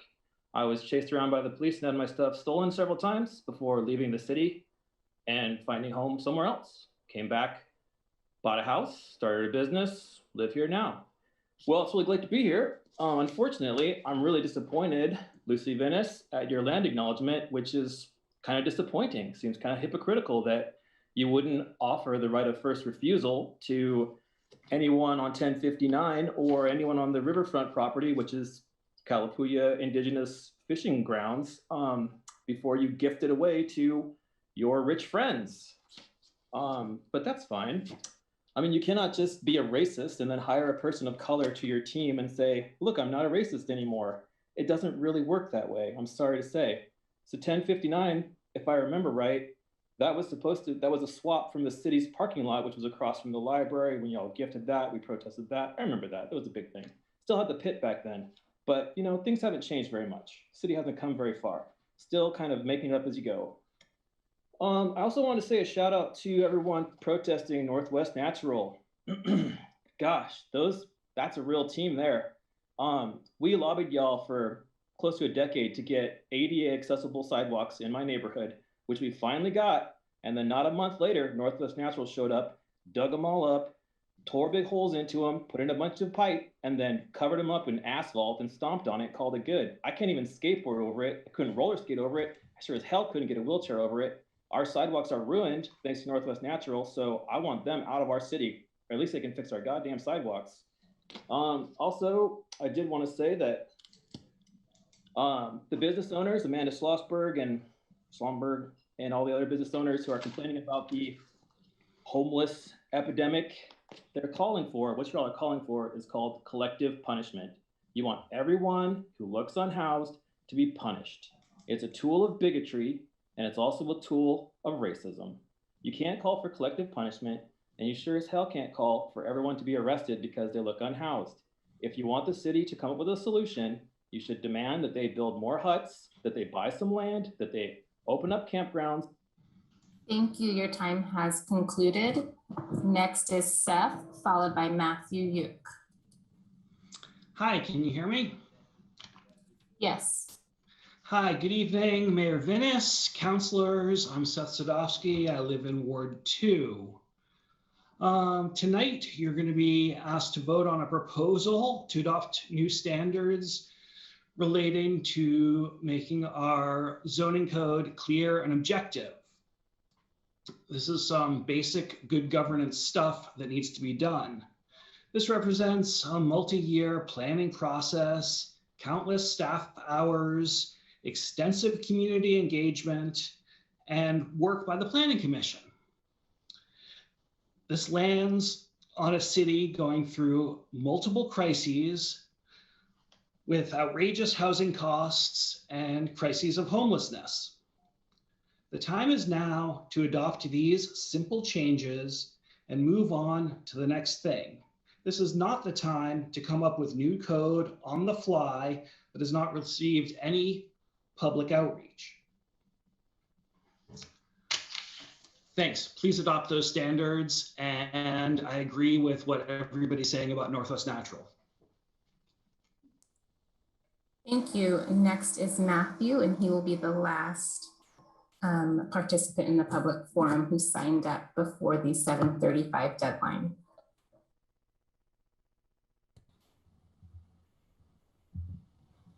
Oh, hello? We can hear you. Hi, sorry about that. I didn't think I'd made it, and so I kind of forgot some of the points I was going to make real quick. Hi, I'm Matthew Uke. I'm a resident of Ward 4. Thank you all so much for having tasked the city staff to figure out how to immediately address with the funds distributed from the state to address some of the housing intersections that this COVID pandemic has shown, and that we now have resources to address in a more flexible way than needing to rely solely on those federal funds. I think that's definitely something to explore more, and looking into the places where land can be given for that type of project. So that way these complaints on 7th can be addressed instead of trying to create more criminalization of something that just has not been shown to be addressed through over-policing.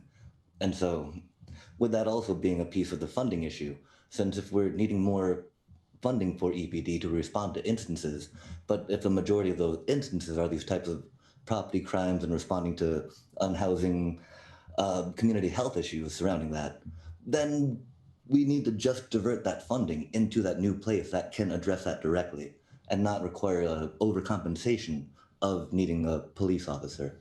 Again, it's $561,000 over that to train one officer. And that's a little much, I feel, that could be used in other places. Also, really, y'all, that bias thing that EPD said, come on, that was really bad. Talking about no ADPI bias crimes reported in Eugene. They're they're watching what's happening in Atlanta, which seemed deflecting, if nothing else, of the bias we face in Eugene, and completely not acknowledging the fact that it shows an obvious underreporting compared to what's happening everywhere. And so I really encourage y'all to do a little more. I've been in contact with some folks at the HRC, and the response was very lackluster.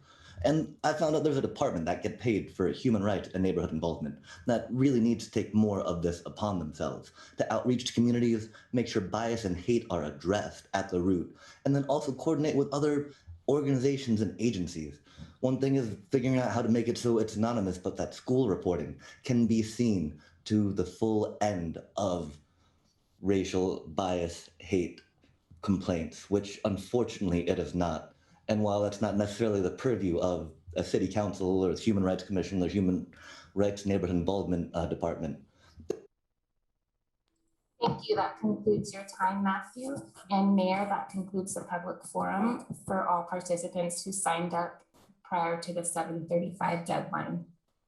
Okay, thank you very much, and I appreciate you walking everyone through that. And I do appreciate the variety of people who showed up to speak today to speak on a broad number of topics. So thank you very much for offering us your perspectives. We have a couple of counselors in the queue to speak. So Counselor Counselor Clark, and then Counselor Syret. Thank you, Mayor. I appreciate everyone coming to speak this evening. My question is about something that's been repeated several times this evening. And I wasn't there, so I don't recall, I don't have access to the facts, but it's about process, and the question's for Sarah. Whenever something gets started at council, referred to the Planning Commission does their work and refers it back to us. Oftentimes, public testimony occurs at council before it goes to Planning Commission. Can you tell me about the mechanism to make sure that the Planning Commission hears the testimony of what was given at council prior to it, before it going to the Planning Commission? I mean, does the Planning Commission hear that? Because I had conversations with several members of them today that didn't recall testimony given at council on an issue that was then referred to Planning Commission.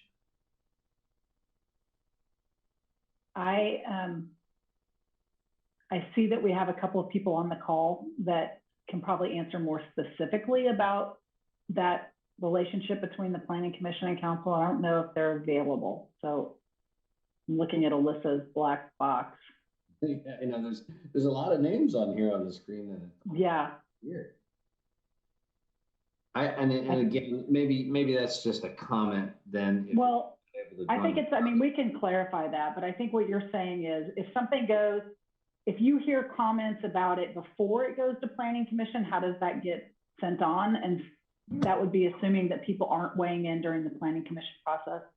Well, and I heard several planning commissioners say to me on the phone when I spoke with them today that they hadn't heard anything about this. And then I know that people spoke about it and gave testimony to council before it got given to Planning Commission. So I'm wondering what the process is for making sure that the Planning Commission hears the input that comes to council before it comes to them. All right, I'm gonna have to follow up. I don't know the technical details, but we can close that loop for you. Okay, thanks so much. Okay, Councilor Syret and then Councilor Evans. Thank you, Mayor. I wasn't going to speak to this, but since Councilor Clark brought it up, I mean, from the public hearing we held on the clear and objective criteria, we had 2 speakers speak, and they spoke in favor. And we didn't hear the concerns that potentially are being brought forward by the amendment that's being forecast. So thanks everyone who made public comment tonight. I just wanted to respond to a couple of things. One of the speakers seemed to think we were approving a budget. There was a budget out there that we're approving, but that there's no budget yet that I'm aware of, unless I'm really behind on my emails. And our community safety initiative is under consideration right now. We're going through a whole process to get additional input into that, into how we spend that tax. And so I just wanted to ask the city managers very briefly to maybe kind of recap what we asked you to do and where we are in that process. Yes, thank you. I mean, the shortest recap is we're pretty much complete with our public engagement activities, and it's scheduled to come back to you, the report, on May 10th. Those activities started just really quickly in December. HR and I conducted focus groups with Black, Indigenous, and other people of color to listen to their perspectives on public safety and the CSI. We used that information to develop the survey that was launched in early March and just closed at the end of the month. We did culturally specific outreach with Spanish language version of the CSI survey. We received, I think, close to 2,500 responses to the English language survey, 118 to the Spanish language survey. Hosted 2 public listening sessions in March, and we have those recordings. All of that is being right now put into a report for you to hear on May 10th. Great. Thank you, City Manager. I appreciate that. So the person who called me out for not being willing to use the term sex worker, I actually have no problem using that title. I wasn't going to presume the occupation of the women I was referring to in my earlier statements that they were all sex workers, but I accept the criticism and will be more attentive in the future to how I use my words. And then I wanted to appreciate Brittany Quickwarner from the Chamber and her comments about being willing to work side by side with our city staff to find suitable locations for us to establish safe places for people to be. I believe this is the first time we've really been in a position to work together with the Chamber to address the crisis of homelessness in this way, to find an alternative humane places for people to go. So I think that's really significant, and really appreciate her leadership in this work and being willing to partner with us on something that's been very challenging for us to tackle as a city, and we need all the partners we can get on this work. So thank you. Thank you, Councillor Evans, and then Councillor Semple. Thank you, Mayor. And I want to thank all the people who came out to testify tonight. It definitely was enlightening and extremely diverse in terms of topics and opinions. I want to thank Suzanne O'Shea and Lynn Woodridge from Active Bethel Citizens for again underscoring our need for a planning process in Bethel. We are the fastest growing neighborhood in the city of Eugene. We have been for years, and we have not had a planning process for our people to determine what our community is going to look like down the road in the future, 10, 20, 30 years down the line.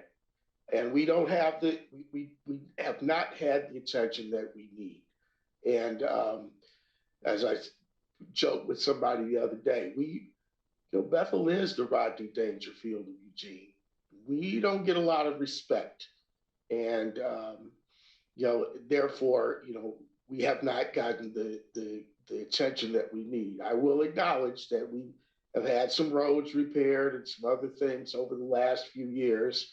The intersection at Echo Hollow with Barger has been fixed up, and we've had a few lights installed and that kind of thing. But we really need a planning process. We needed it 10, 20 years ago, 1983, and not having any kind of process or update is unacceptable.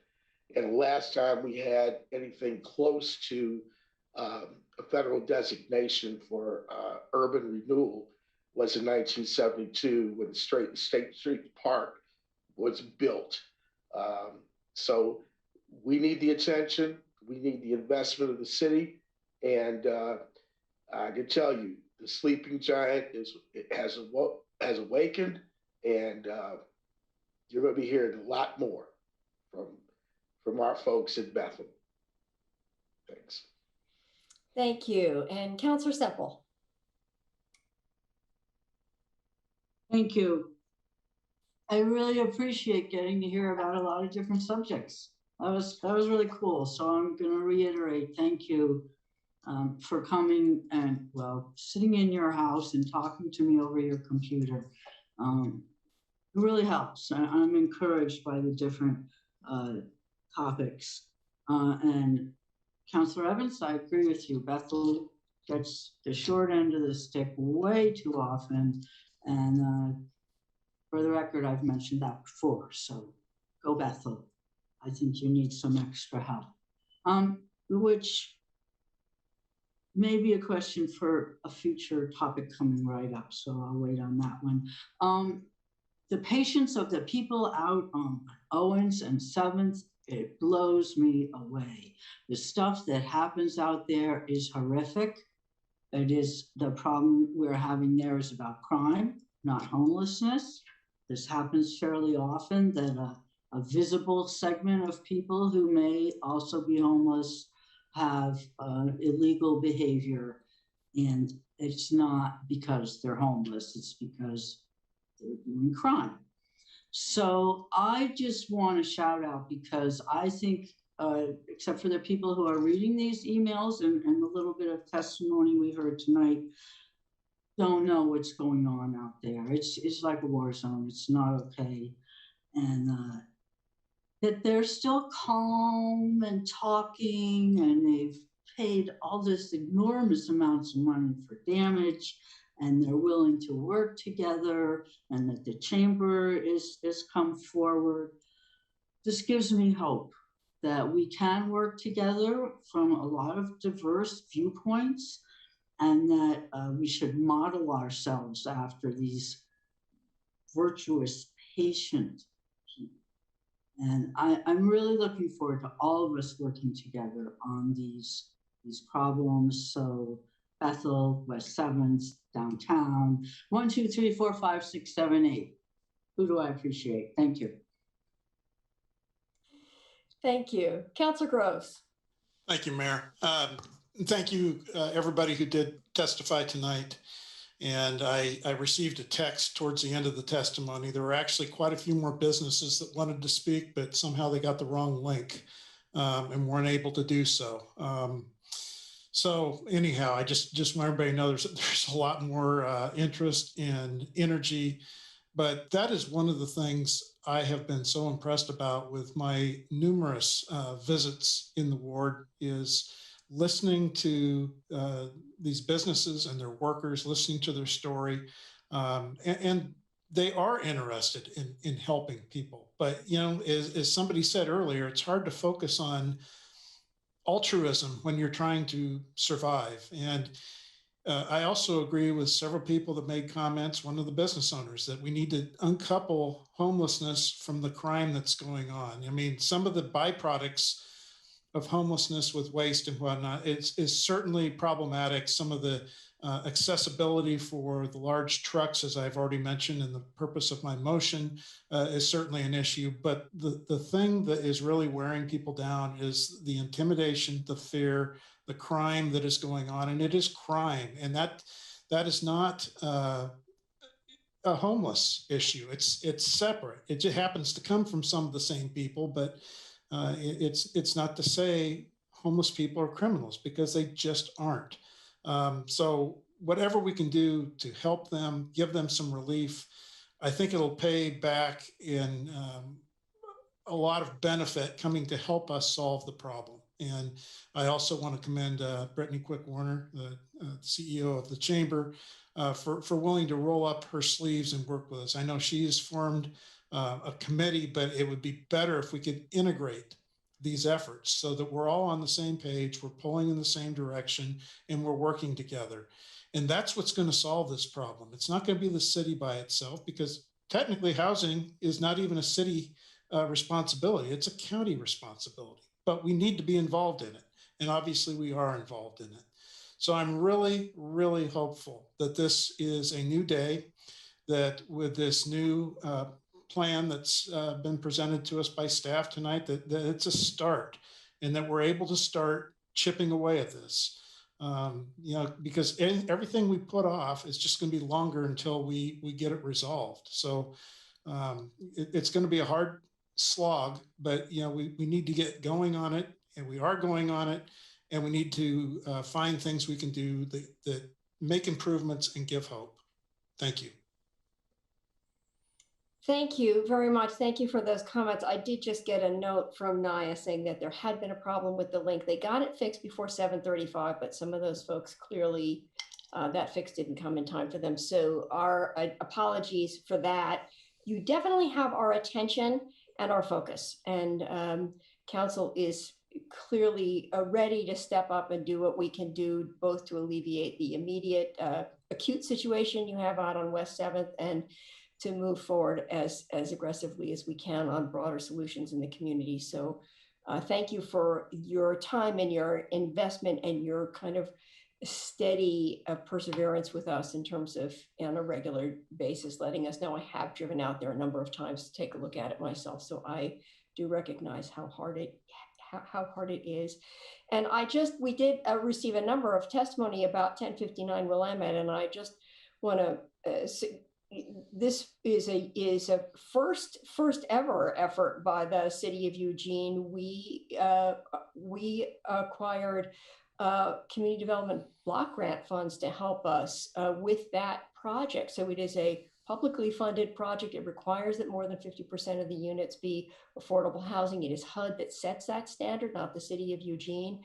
And it's the first time we've done that in that particular way. So we are hoping to, we know it's not the total solution, and it's not the universal solution, but it is a step out for us to do this in a slightly different way and try to leverage more housing in our downtown. So I'm happy to talk to any of you about that specifically, and there's a lot of information about it on the website, but happy to follow up with you.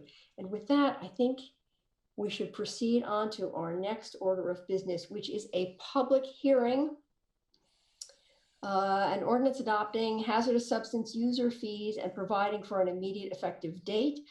This is a public hearing and potential action on an ordinance adopting hazardous substance user fees. For those wishing to testify during the public hearing, please raise your virtual hand or press *9 if you have joined via phone. Requests to speak will be accepted until the first person to testify begins speaking. When you are called on to speak, please give your name, city of residence, and for Eugene residents, your ward if known. You will have 3 minutes to comment. A timer will appear on the screen to indicate the time you have to speak. The red light indicates the end of 3 minutes. So City Manager, would you like to introduce the topic? Sure. So in accordance with the city charter, the Toxic Right to Know Board has made its annual recommendation for the hazardous substance user fee schedule. The user fee is paid by businesses and funds the Toxic Right to Know program, which keeps residents informed about the use and disposition of hazardous substances.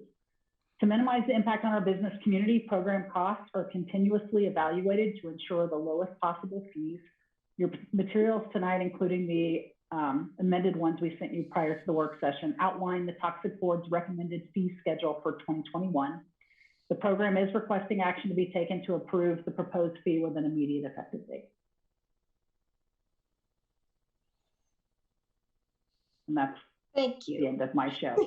Sorry, I was a little delayed in my response. Thank you. Okay. I now open the public hearing. Naya, do we have anyone signed up to testify? Mayor, we do not have anyone signed up to testify for the public hearing. All right. Okay, thank you. So I now close the public hearing, and I don't know whether there are any comments by councilors at this point on this issue. Okay, does any councilor object to taking action tonight on the, oh, wait, 2 comments. All right, Councilor Groves and then Councilor Keating. Thank you, Mayor. Mine's more of a question. I mean, obviously, I'm somewhat familiar, of course, with the Toxics Right to Know program. And, you know, I've watched the cost per employee increase over the years. And I understand that, and I understand the need to pay for the program. But my question is more around, you know, the state has a right to know program as well. And I know that it is slightly different. What I don't know, has that program gotten any closer to ours, or our program moved any closer to the state program since my retirement? And the reason I'm asking that is if there's a way to line those things up, it would certainly streamline the process and maybe reduce some of the fees that we're having to charge businesses. James, if you have that information top of mind, you could provide it. Otherwise, we can follow up on that. For the most part, I'll have to follow up. I can say, is to my knowledge, there has been no progress of bringing those closer together, primarily due to the uniqueness of the Eugene program that was voted in by the citizens, and it being part of the charter. That makes things a little bit more challenging to make alterations without coming to all of you and having to make charter amendments, which obviously we try to do sparingly. But at this point, I don't know of any specific movement. I can definitely look into that, though. It would be interesting to know exactly how much redundancy there is today. Just to see how close we are. At some point, it might be worth taking it to the next step and looking at that. Thank you. Okay, thank you. Councilor Keating. Yeah, thanks, Mayor. Question about the state-imposed cap of 2,000 per entity. I'm reading that any business with more than a 38.19 FTE would pay a state-imposed fee cap, and I'm also recognizing that that fee cap hasn't changed since 2004. It's remained the same at capping it at $2,000. Why has that fee structure not changed in 15 plus years? And why would we, I'll leave that question right there for staff, please. So that fee cap took place due to litigation that took place in the early days of the program.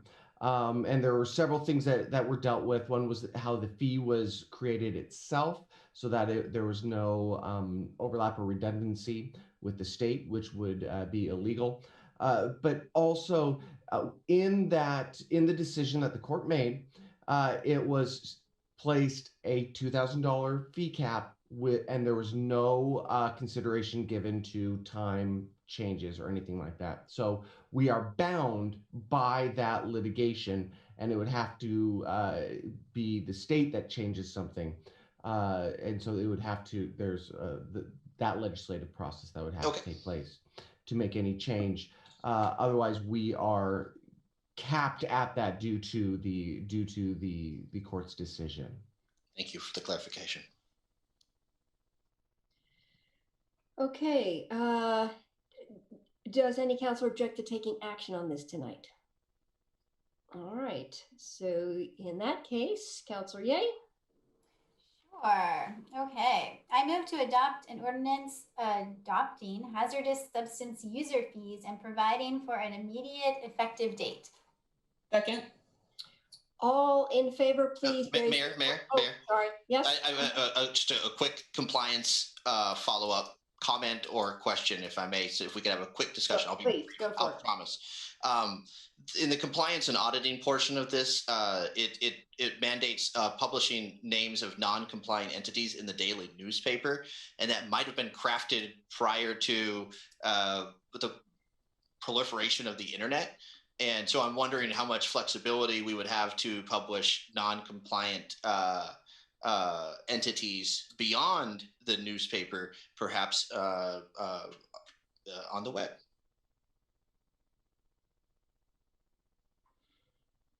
I don't know if there's a response to that, or maybe that's something. Do you have a response, James? I don't have a specific response other than to say we have consistently had compliance. So we actually haven't had to run any ads on that. We really try to work with the businesses to make sure that they are in compliance. And so we haven't ran into that issue because we haven't had to run into that issue in recent history. That's good to hear. With declining readership and increased internet usage, maybe in the future we can dangle that, but it's excellent and A+ to hear that we're not running into anyone who's non-compliant. How about Catherine's thought on that? Okay, I think we're ready for a vote. All in favor, please raise your hands. 1, 2, 3, 4, 5, 6, 7. Am I going to get an 8th hand up there? Nope. Okay. Opposed? 1. All right. Thank you. And it Just passed. be different. Yeah. All right. Thank you so much. We're on to our next item, which is an action, an ordinance amending the Eugene Springfield Metropolitan Area General Plan to redesignate the property identified. And I'm not going to read all of that assessor's map. So I'm going to. Unless you have to. Unless I have to. Do I have to read it out loud? Because it gets read in the motion next.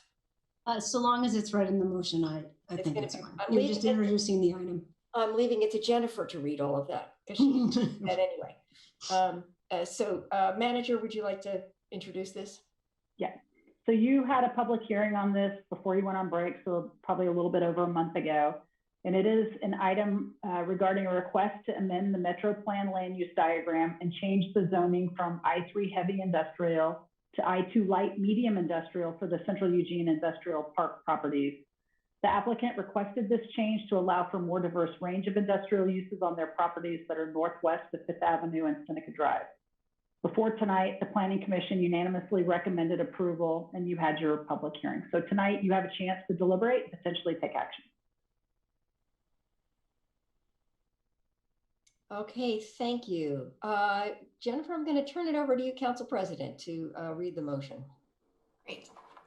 I move to adopt the ordinance included as attachment C to this AIS, amending the Eugene Springfield Metropolitan Area General Plan Diagram to redesignate the property identified as Assessor's Map 17-04-26-00, tax lots 2801, 4303, and 4304, and the Assessor's Map 17-04-26-43, tax lot 302, from heavy industrial to light medium industrial, and rezone the property from I3 heavy industrial to I2 light medium employment. Second. Any questions or comments about this? Oh, Councilor Keating. Mayor, may I request that we have a recommendation, we have a background and an issue statement. May I request, if anyone can, a brief environmental snapshot, or if there are any environmental concerns, or in the future that there's a blurb that addresses any environmental concerns regarding planning and development, please. I'll be happy to speak to that. And also, just as a quick note to the motion, it was noted in the very last word, it's I2 light medium industrial and not light medium employment, just to clarify that. But in regards to the environmental question, so within the findings document attached to the ordinance in Exhibit C, I believe, goals 5 and goal 6 are both explicitly address Eugene's natural resource protection provisions, and none of those are proposed to be changed for the site. So if there are any existing environmentally protected resources in those areas, those will remain in protection. In this case in particular, there don't happen to be any. There's a small wetland in the northwest corner. It is not designated for protection at this time, but they will have to get all necessary requirements met by the state and federal entities for those wetland areas. So let me know if you'd like a little more information. I'm happy to provide or answer more questions. Thank you, Jeff. Thank you, Mayor. That is satisfactory. And I see that Councilor Yeager asking if you need to do a do-over and read it. It's my understanding, it looks like the title was correct, but then when the motion was printed out, it was just a transcription of the word industrial was changed to employment. So if everybody can understand what you're voting on, that's what's important. And I believe the header of the ordinance is correct. So that last is I2 light medium industrial. But you're good. You don't need to read it again. Okay, thank you. Thank you for checking. All right, I think we're ready for a vote. All in favor, please raise your hands. 1, 2, 3, 4, 5, 6, 7, 8. Thank you. That passes 8-0. And now we are on to our final action, and this, I will read this. An ordinance concerning clear and objective approval criteria for housing, amending sections 9.0500, 9.2181, 9.2471, 9.2520, 9.2687, 9.2751, 9.2761, 9.3216, 9.3221, 9.3626, 9.3725, 9.4830, 9.5750, 9.6010, 9.6710, 9.6810, 9.6815, 9.6820, 9.6845, 9.6865, 9.6885, 9.7007, 9.8030, 9.8045, 9.8055, 9.8085, 9.8090, 9.8100, 9.8105, 9.8205. Did I miss a line? Yeah, 9.8205. 9.8210, 9.8215, 9.8220, 9.8310, 9.8320, 9.8325, 9.8360, 9.8365, 9.8440, 9.8445, 9.8505, 9.8510, 9.8515, and 9.8520 of the Eugene Code 1971, adding section 9.5860 to that code and providing an effective date. City File CA 20-4. Yeah. Manager, would you please introduce the topic? Mayor, you were muted. No, I'm kidding. Sorry. Tonight, you are scheduled to take action on council-initiated land use code amendments. The proposed amendments update land use approval criteria and procedures for 5 specific land use application types related to housing and are intended to mitigate barriers to providing housing, increase efficiency and predictability, effectively address development impacts. The project kicked off in 2018 and has had robust and incremental review from the public, Planning Commission, and Council throughout the 4 phases. Planning Commission unanimously recommends approval of the proposed ordinance. Thank you. Sarah, you're muted. Thank you. I am going to have the council president just put a motion on the table and then we can open it for discussion. Great, thanks, Mayor. I move to adopt the ordinance concerning clear and objective approval criteria for housing, included as attachment B to this AIS. Second. All right, discussion. I have Councilor Semple and Councilor Clark. Councilor Semple, take it away. Well, once again, after a long set of meetings at 10 o'clock, you're going to take action on something that I have to say something about. So thanks a lot. I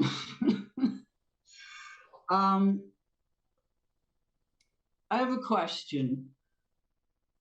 Things like the Bethel refinement plan that's supposed to come after the University refinement plan that's coming after the Santa Clara refinement plan. How are those different than our special area zones? Do, you know, these not make up, but work on parameters for those areas that are different from other areas? That's a question. Councilor Semple, I will jump in and answer that since it's a little bigger than clear and objective. Sometimes when we do a neighborhood plan, there is a special area zone that comes out of it. And sometimes the special area zone comes up independently. And I think, for instance, in the Jefferson West Side instance, that neighborhood plan has been around for a while, and the special area zone covers a part of the area within that neighborhood plan, and it came along later than the neighborhood plan. For instance, in the River Road Santa Clara plan that's going on right now, there is a special area zone that is proposed along the corridor only. But we're looking at other changes kind of throughout the neighborhood, but the special area zone is really only proposed along the corridor. So there's not necessarily a template, but I would say, you know, in the case of the Bethel neighborhood, I wouldn't imagine that that would be an entire neighborhood special area zone, if that's your question. No, partly, but my question is, if we have these special area zones, do they get special treatment? You know, do they get treated differently than other zones? And if not, why do we have special area zones? Well, really what happens, the changes that are made to those zones it's really up to the council. Those are policy decisions for you all to make and to decide if these changes make sense in the context of the project that's going on or not. Okay, so everybody knows about this potential motion. Boy, can I stir things up. And it seems to me that a big concern behind it is that special area zones, at least these three of them, are just gonna disappear in all of this middle housing clear and objective. That something in the past that was agreed on unanimously is now sort of being overridden. So my question is, well, then why are we making special area zones in other areas if they turn out to be not something that we're actually going to obey? So this is a little different, but why have them if you're not going to use them? And I think people are very protective of their neighborhoods, whether they have a special area zone or not. I like the idea of the transition zone between the different densities. I think that's really, really smart. The subject at hand for the Jefferson West Side is that some of their special area zones right next to each other don't seem very different. So why should they be treated differently? If this part gets protection, tree protection, so should this. It seems like there'd be very small areas that would actually be affected by this.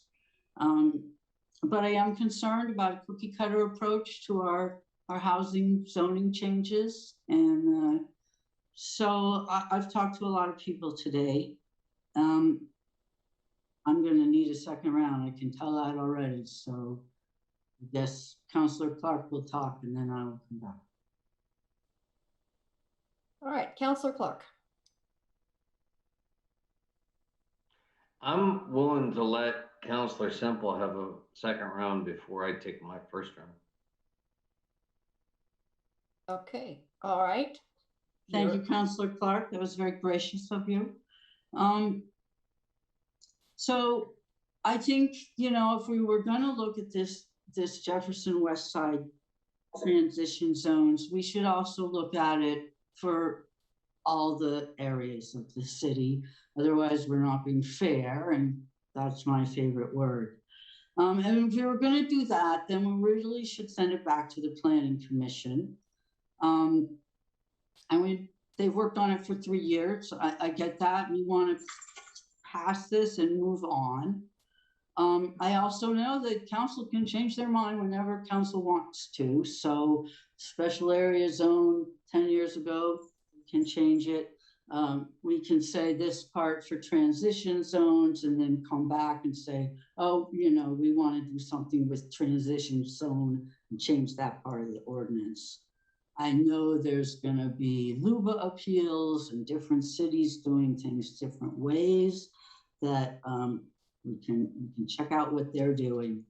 So if other councilors would like me to make the original motion, I will, but I'm going to be in trouble for this, but I think that it would be okay with me to pass it and then if necessary, ask the Planning Commission to look at this in more detail.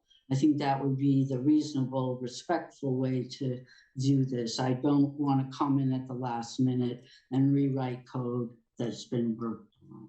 So I have a legitimate worry about special area zones, and not just mine, but the ones at my home in Bethel or out in Santa Clara. And I think that that might be the underlying concern of today's events. Like transition zones, maybe we should look at them more between different areas. And I am going to continue to say the cookie cutter approach isn't really valid for a place like Eugene. So I'll be really interested to hear in what other people have to say. Thank you. May I make a quick clarification? Please. I just wanted to say something about the two things actually. One, in terms of the special area zones, such as the Jefferson West Side, those are a set of development standards that got adopted. Those do apply at the time of building permit for individual developments. The clear and objective code amendments and the transition standards in no way change the applicability of the Jefferson West Side development standards that were codified as part of that process. So that is not in danger by this set of code amendments in any way. the other clarification I wanted to make is these transition standards are a little bit confusing, and I hoped that my email today helped clarify a little bit, but I realized that also is a little wonky. But the trigger for when the transition standards apply have to do with the proposed use on a development site that goes through a land use application, one of the 5 types that we were looking at. And if it falls within one of those 5 types, well, in this case, 3 types that would apply to the transition standards. So it'd only be limited to plan unit developments, site reviews, or conditional use permits that have housing, and that the applicant chooses to go through the clear and objective path. That's when these transition standards may apply. There's still another little layer of whether they apply, which has to do with what the type of development is proposed on the lot. So it's the use of the proposed development, whether that's a multiple family development or one of those other kind of, we call them rooms for rent situations. So like dormitories or university housing projects, or rooms for rent, like single room occupancy setups. Some of those require land use applications, and that would potentially trigger these standards. The idea behind the applicability was to not broadly apply them across the city, but to address a specific concern that was raised at the time that we were scoping the project, when we were doing listening sessions, and it was identified that there were concerns when there was a really, low density residential, such as a single family house, with a higher density type zoning that would allow apartments, or even in a low density zone, you could do an assisted care facility with a conditional use permit. So those types of developments that could potentially put a high intensity use right next to a low density residential zoning were what we chose to be the applicability, so that we weren't creating new barriers. I can see that the council clerk can hardly wait to have his. Yeah, we got off a little bit there. I just want to say, first of all, that I think I'm the one that brought the idea to the table about 6 or 7 years ago at the council level to talk about clear and objective standards. And it was a big deal to me, and I danced on it for years before we finally dealt with it as a part of the deal to kind of get our way through the UGB. And, if we included that, then everything could be okay. And that was years ago too. And so to have it finally done, and it didn't start until a year later, and I got cranky about that too. And as it finally done, that's awesome. I think that's fantastic. The challenge is, the way I see this is a little different than presented by either Emily or by Janessa, that there's a problem, and the problem was presented real clearly in Allen's ward years ago when they proposed to build a 12-story building next to single-family houses, which is just, you can talk about the technical aspects of this all day long, but the bottom line is that's just not how you should build a neighborhood. And all the technical parts of this and the process and everything involved for a very long time and a lot of work has produced a reality where there's just this little part that's not quite done, where that reality of having an inappropriately budded zone still exists. And it's in Jefferson West Side because they weren't included in this, where there are, despite the medium density designation, they have single family homes next to places where you could end up with a high degree of use. And it could be a very tall building next to single family houses. And we don't want that fight. And we also don't want the fight that comes from the LUBA appeal that will absolutely happen when we pass this tonight, despite the fact that I want it so bad. And so as much as it pains me, I think the wisest choice, even though we've dealt for years with all the technical aspects, we haven't dealt with some of the political aspects. And I think the wisest choice is for this to go back to Planning Commission and come back to us clean, where the parties that are all involved agree. Because I think, based on everybody I've talked to today, that's possible to happen. And I know that Emily has said what she just said, and I think that that is possible, that motion, could have created a problem for some. My solution was going to be send it back. But I still think that's the wisest course of action. So I'm going to move to send this issue back to Planning Commission to deal with these still unresolved issues, and then bring back to council. And if I get a second, I'll speak. I'll second. So there's a motion and a second on the table. All right. So are you moving to substitute? Correct. And my substitute is to send this back to Planning Commission to resolve the issue that there has been quite a bit of conversation about today. I don't think it's good for us to be dealing with at the table. And I'm hopeful that my colleagues will agree that wiser heads can work through this at planning and come back to us with broader community agreement. Okay, I have both Councilor Syrett and Councilor Zelenka already in the queue. Do you want to speak to this? Councilor Syrett, you take it away, and then Councilor Zelenka. Thank you. So I misspoke earlier because I was just looking at my recording of the night of the public hearing, but apparently Koopman and Paul Conti provided written testimony as part of public testimony about this proposed motion that Councilor Semple had sent us in an email. I do not support postponing the vote tonight. We've had rigorous work on this. The political challenge is not going to be solved by caving in at the last minute to a small group of people who claim that they supported missing middle housing before City Council ever started working on it, which I don't believe is true. Who will continue to oppose us trying to implement House Bill 2001 till their last breath. I don't see any value in making our hardworking planning commissioners go back to the drawing board on this. We heard from several of them this evening. These are people that we've empowered and entrusted to look at the technical details of this. I believe they've done good, strong work trying to mitigate the challenges that can happen when you have zoning areas butting up against each other. We're never going to find a perfect solution. We are not going to solve this political problem by continuing to kick this back to the Planning Commission. So I'm going to vote no on the motion to amend.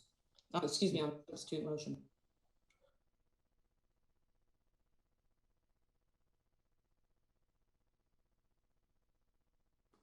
You're muted, Mayor. I unmuted, but not long enough. It's your turn, Councilor Zelenka. Thanks. Yeah, actually, I like Emily's original suggestion. I think that's the correct way to do this, which is pass it and then ask the Planning Commission to look at this issue. Taking up an issue like this at 11:59 is not the way to do this. We've got 3 years of work on this, lots of discussion and lots of analysis. And I think it's appropriate for us to pass this out and then ask the Planning Commission to look at this issue again, as Emily initially suggested.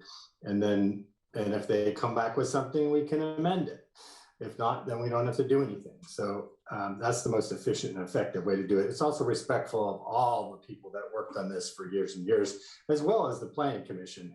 I don't think that it's very fair to them to second guess their work like this. So I'm not going to vote for the substitute motion either. And there, just on the point that Mike made earlier, there is south of the University on 19th is one of the few places where R4 and R1 butt up against each other. And there literally was a multi-story building built right next to a single family house. That person moved because it was appalling what happened. But it's the way that we had it. We since changed that so that couldn't happen there, but that's the type of transition thing that actually does merit this. This transition mechanism handles that. So I'm fine with that. Thanks. Thank you. Councilor Groves. Thank you, Mayor. I'm never a fan of indecision or postponing the difficult decisions, but at the same time, just out of curiosity, if this goes back to the Planning Commission as per the motion, how long are we talking? Is this weeks, months, days? That is a great question, Councilor Groves. I will say that they have a full schedule through middle to late June, so we'd have to do some shuffling. There's some appeals we won't be able to shuffle, so it's not going to be weeks. I can tell you that. It's going to be a little bit of time. I mean, okay. I can't give you the exact time. That helps. Thank you. Okay, I think we're ready to vote on the motion to, oh, Councilor Clark, one more comment. Thank you, Mayor. I just want to say two things in response to my colleagues, well, three actually. The Councilor Syret, thank you for acknowledging the written testimony part. I appreciate that. That's neglected by a lot of other people, so I appreciate you saying that. And number two, I believe that sending it, the reason I'm in favor of sending this back to the Planning Commission isn't because of any kind of 11th hour anything. It's about that it's the fastest way for it to be implemented. It will absolutely be challenged by LUBA and take a great deal longer than just a couple of months to get back to Planning Commission and back to us. It absolutely will be if we pass it tonight. And the fastest way is to go back to Planning Commission, have the small part corrected, and then come back to us where everybody's happy. And by the way, just for those who mentioned it, the person who recommended the idea of sending it back to Planning Commission to me today was John Borofsky. And it's supported by Tiffany on the, in conversation today. So the Planning Commission agrees, or two of the Planning Commission members that I spoke with today agree with the idea that the wise course is to send this back to Planning Commission to resolve the conflict that exists rather than exacerbate it and solve it at LUBA. So I hope my colleagues will agree to that. So thank you. I actually did not interpret their comments in that same light, and my understanding was much more in line with what Councilor Semple had said, which is pass this and then refer this particular concern back to the Planning Commission so that we don't stall this one in the water. And I will just tell you that that is where I land on this as well, which is that I do not want to see this not move forward tonight. And if there's further consideration that Planning Commission needs to apply, that's their role, and they can do that as that works. So Councilor Zelenka, one more comment and then we'll vote.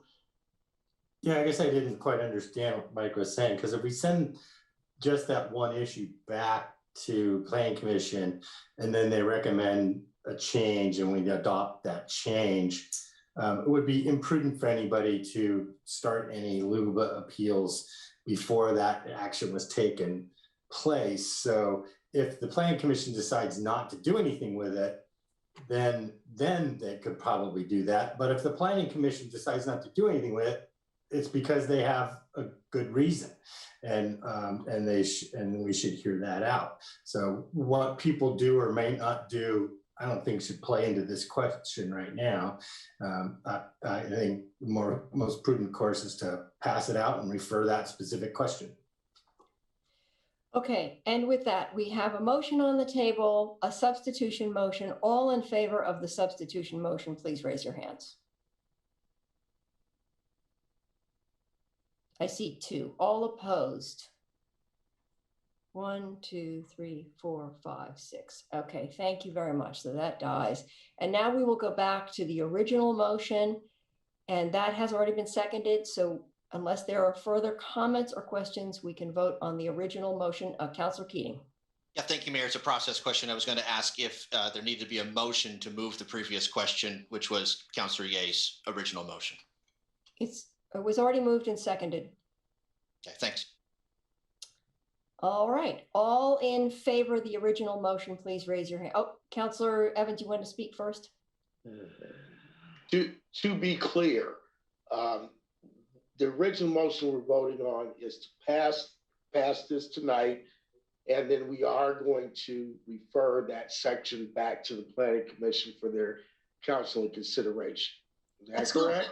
That's not part of the motion. But that's not part of the motion. Yeah, the motion that's on the table is just to adopt the ordinance. You could. You want to make a friendly? Yeah, you can make it friendly or make a separate motion, either way. Okay. Okay, why don't we vote on this and then we can put a second motion. Oh, Councilor Zelenka, yes? I move to, as a friendly amendment, that we add that refer the specific question to the Planning Commission for their deliberation. I second that. Okay, all right. So all in favor of the original motion as amended, please raise your hands. 1, 2, 3, Original motion is 5, amended. 6. Opposed? 1. I miscounted somewhere, but Me, I didn't understand the question very well. okay, all right. Let's vote again. All in favor of the motion as amended, which includes the referral of that specific item back to the Planning Commission. I mean, All in favor, please raise your hands one more time. 1, 2, 3, 4, 5, 6, 7, 8. That's excellent. It passes. Thank you all very much. Thank you, Councilor Semple, for struggling through that. I appreciate it. And thank you all for the work you did. Go get a good night's sleep. We are adjourned.